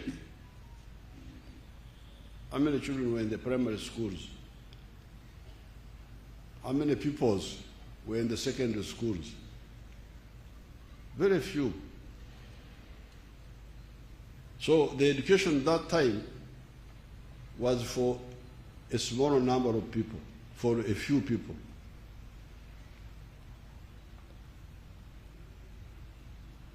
But when we came in, we could not accept the idea of elite education. We had to insist on the mass education. That's what the previous speakers were talking about, what Mama was talking about, and what Honorable Kaduchi was talking about. So you have got multiple tasks. First of all, you are trying to make the economy recover from collapse. Secondly, you are trying to make the economy, the other phases I've told you about, to expand and so on. At the same time, you have got this big task of not just dealing with a small number of learners, but dealing with the large number of learners. If we are dealing with a small group of learners, we would have few teachers to teach them. And they could be paid very well, the few teachers, to teach a few. But what would be the impact on the country? You have heard what Honorable Kaduchi told you, that because of the mass education, in spite of all the problems we have, the literacy rate has gone from 43% to 76% now.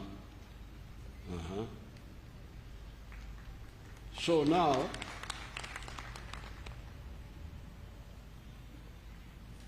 Awamuganda Wagamba abari baseka. You remember the Rugero? Abari baseka baje bandabe. Those who are laughing at our strategy. Now you see, literacy has gone up. So now, when you have this problem of dealing with the recovery of the economy, at the same time dealing with the bigger mass education, mass vaccination, because for everything we do is mass. We try to cover everybody. Mass vaccination, mass education, security for all, to bring peace in the whole country. All this needs money. So what do? This is where now bad planners bring the idea of Banyankole call it okumemerera. I think Baganda call it okumamira. My people told me that in Luo, it is called poro. Sprinkling small. That strategy we don't accept. When we were in the bush fighting, we had a lot of problems, including hunger. We didn't have enough food. If you don't have enough food, what do? If you democratically starve everybody, what will happen when the enemy comes to attack you? That's why I would say, the little food which is there, give more to the people who are on duty today, the ones who are guarding the camp, so that for them they stay awake, because when you are hungry, you doze. So even when we are sleeping because of hunger, at least somebody is awake. But some people are saying, no, feneka tuebake, or what for to fail. That one I cannot accept. This is really, this is suicidal. This fellow who is guarding the camp now, he is not the most important necessarily. He may be a small person, but he's the one guarding the camp. Let him stay awake. When you are hungry, you are dozing most of the time. Let's sleep, but when the enemy comes, this one who is alert will wake us up, and we shall survive. And then that's where the other proverb comes in. Kamukamugwechi, kamukamugwechi, kamukamugwechi, akwate mpora korachi, bugubugusichi, byonna mubizeemu.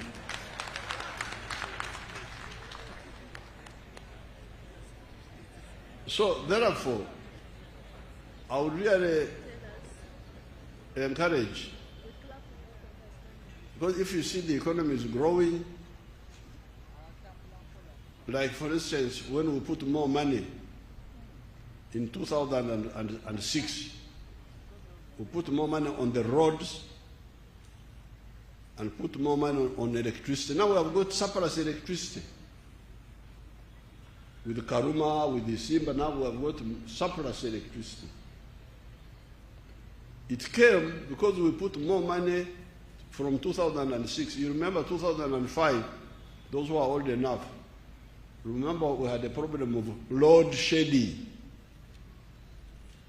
When some parts of the country would be off without electricity, then you wait for hours. Now there is surplus electricity in the whole country because we said yes, we have got many needs, but in order for the economy to grow, we need electricity and some communication. There are other important, like water. If you see the budget of water in 2006 and after, it was quite small compared to what we put in electricity and put in on the roads. Not because we didn't know that water is important, but if you can't do all, what do you do? Why not start with something that will help you to get to a higher level? Because electricity will mean more factories, more businesses, and that means more taxes and so on. This is the context I want you to understand. Of course, Mama told you other aspects, like for instance, the teachers in the private schools are getting less money, but they work more. That one is a challenge. So therefore, our intention is very clear. The economy is growing. You can see the economy is growing quite fast.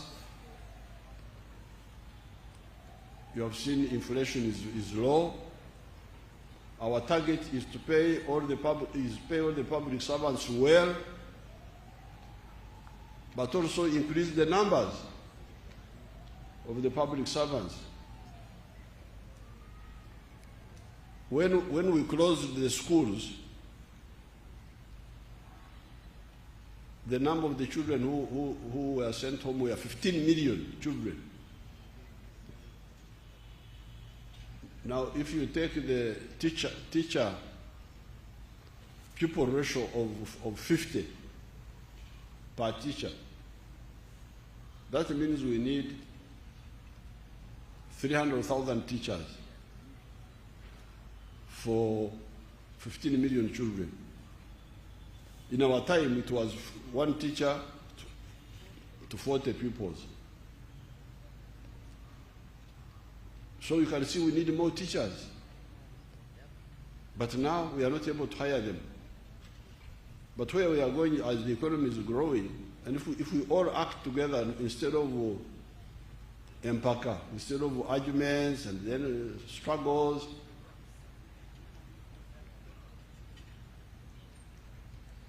because when I put my foot down and I said we should start with the scientists, I'm a person of social science. I'm a literature man. I can quote for you Shakespeare here, if you want.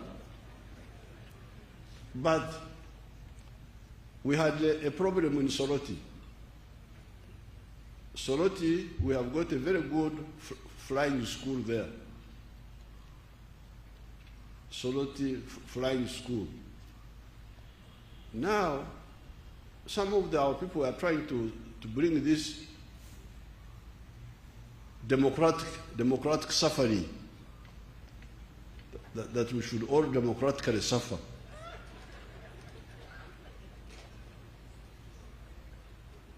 But in Soroti, you had the administrators, the human resource, the personnel, the secretaries, the what. But in Soroti, what we needed were pilots. Yes, we needed some administrators, but without pilots, there is no meaning to a flying academy. We needed pilots and aircraft engineers. Now, in the private sector, a pilot on a jet engine is earning 25 million shillings. So, if you don't pay them that, they will not come to Soroti, and the academy will close. So, when we told no, but when we checked, the general manager, who is a man of Greek or Latin, who studied literature like me, he wants to get more money than the pilots, and you don't have the money.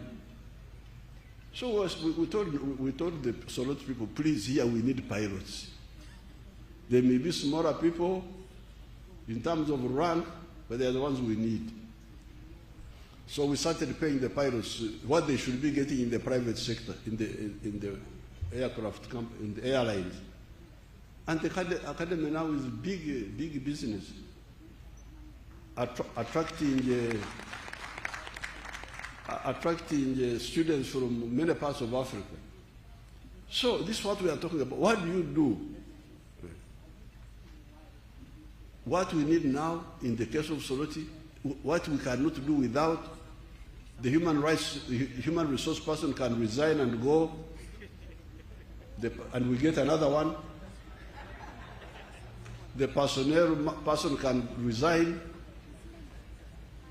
but the pilot instructor, if he's not there, there's no academy. So what do we do now? So really, my young comrades, this is the issue.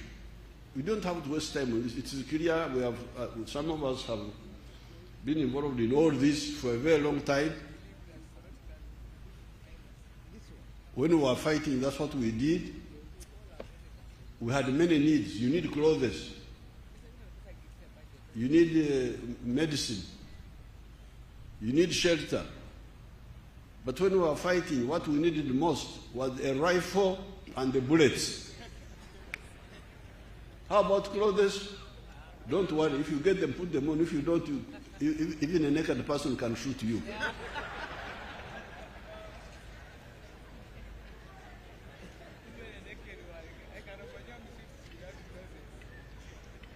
So, this is the strategy of Oksoso was to prioritize in order in the context of scarcity. So I thank you, the teachers. We shall examine the issue of the holiday for the Teachers' Day.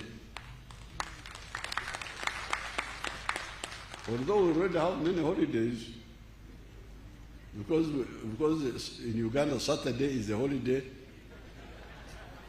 Sunday is a holiday. The Muslims are saying that Friday should also be a holiday.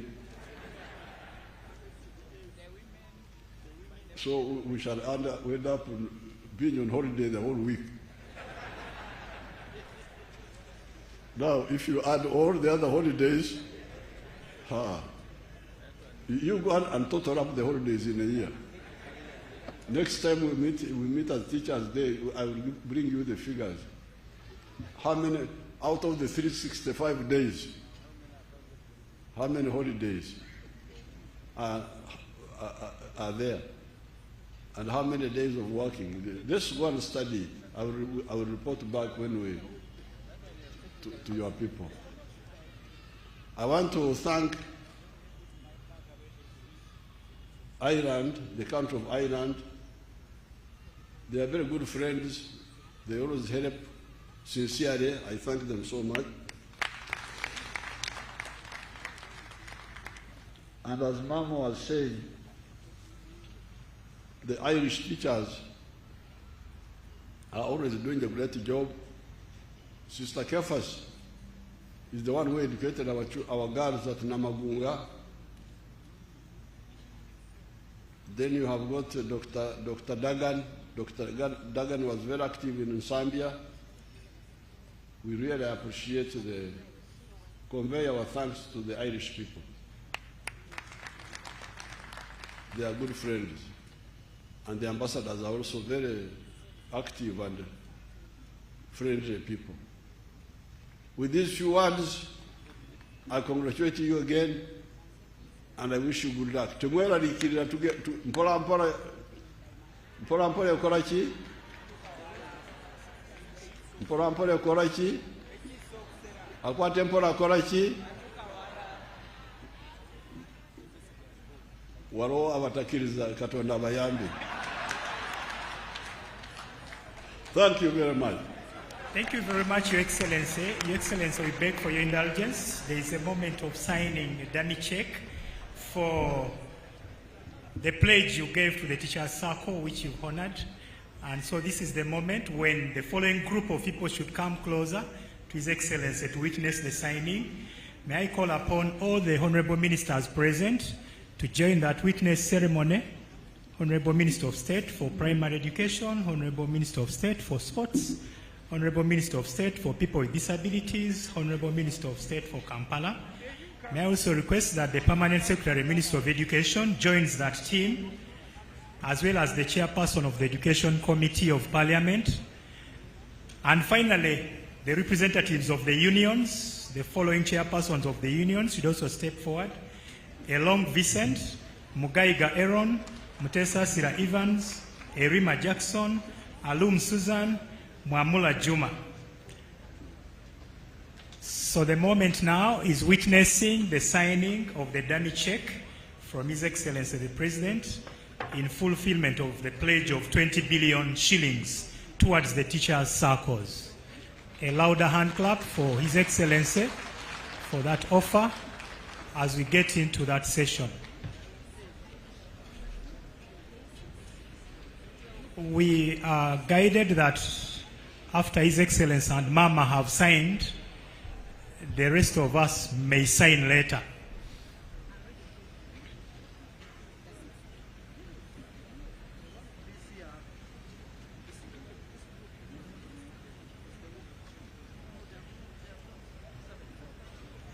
So this is the moment when His Excellency the President of the Republic of Uganda is appending his signature on a dummy check to confirm the offer of 20 billion Uganda shillings towards support of the teachers' circles. A louder hand clap for that very wonderful offer. Mama is also taking up the pen to append her signature as well. Another hand clap for Mama. Thank you very much, Your Excellency, for this offer. We are very hopeful that it's going to drive the teachers' circles to greater limits. Ladies and gentlemen, we would like to thank the New Vision so much for ensuring that the ceremony goes across the board on all their platforms, including their TV as well as the papers. We would now like to have, I can see His Excellency allowing another photo moment for the members of Cabinet and the rest of the team that went to witness that ceremony. Right after that, I'll request the band to just be on the alert, our Caltech Academy band, so that after you, then police band will take us to the other two anthems. Ladies and gentlemen, let's now be upstanding for the anthems.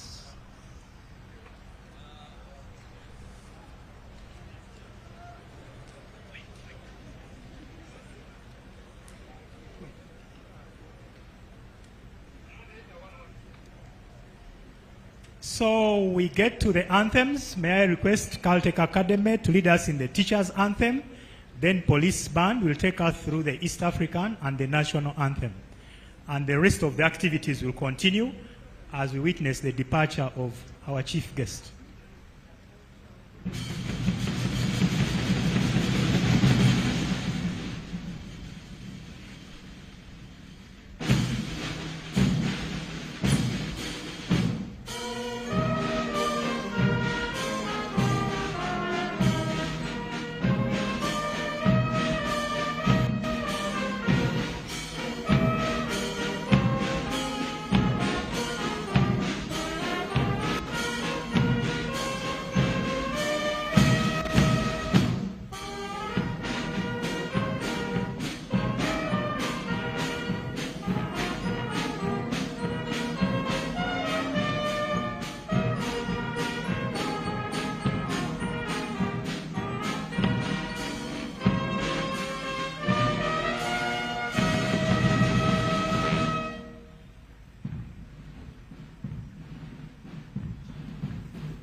Thank you very much. Your Excellency, we continue to thank you so much for having accepted our invitation. We look forward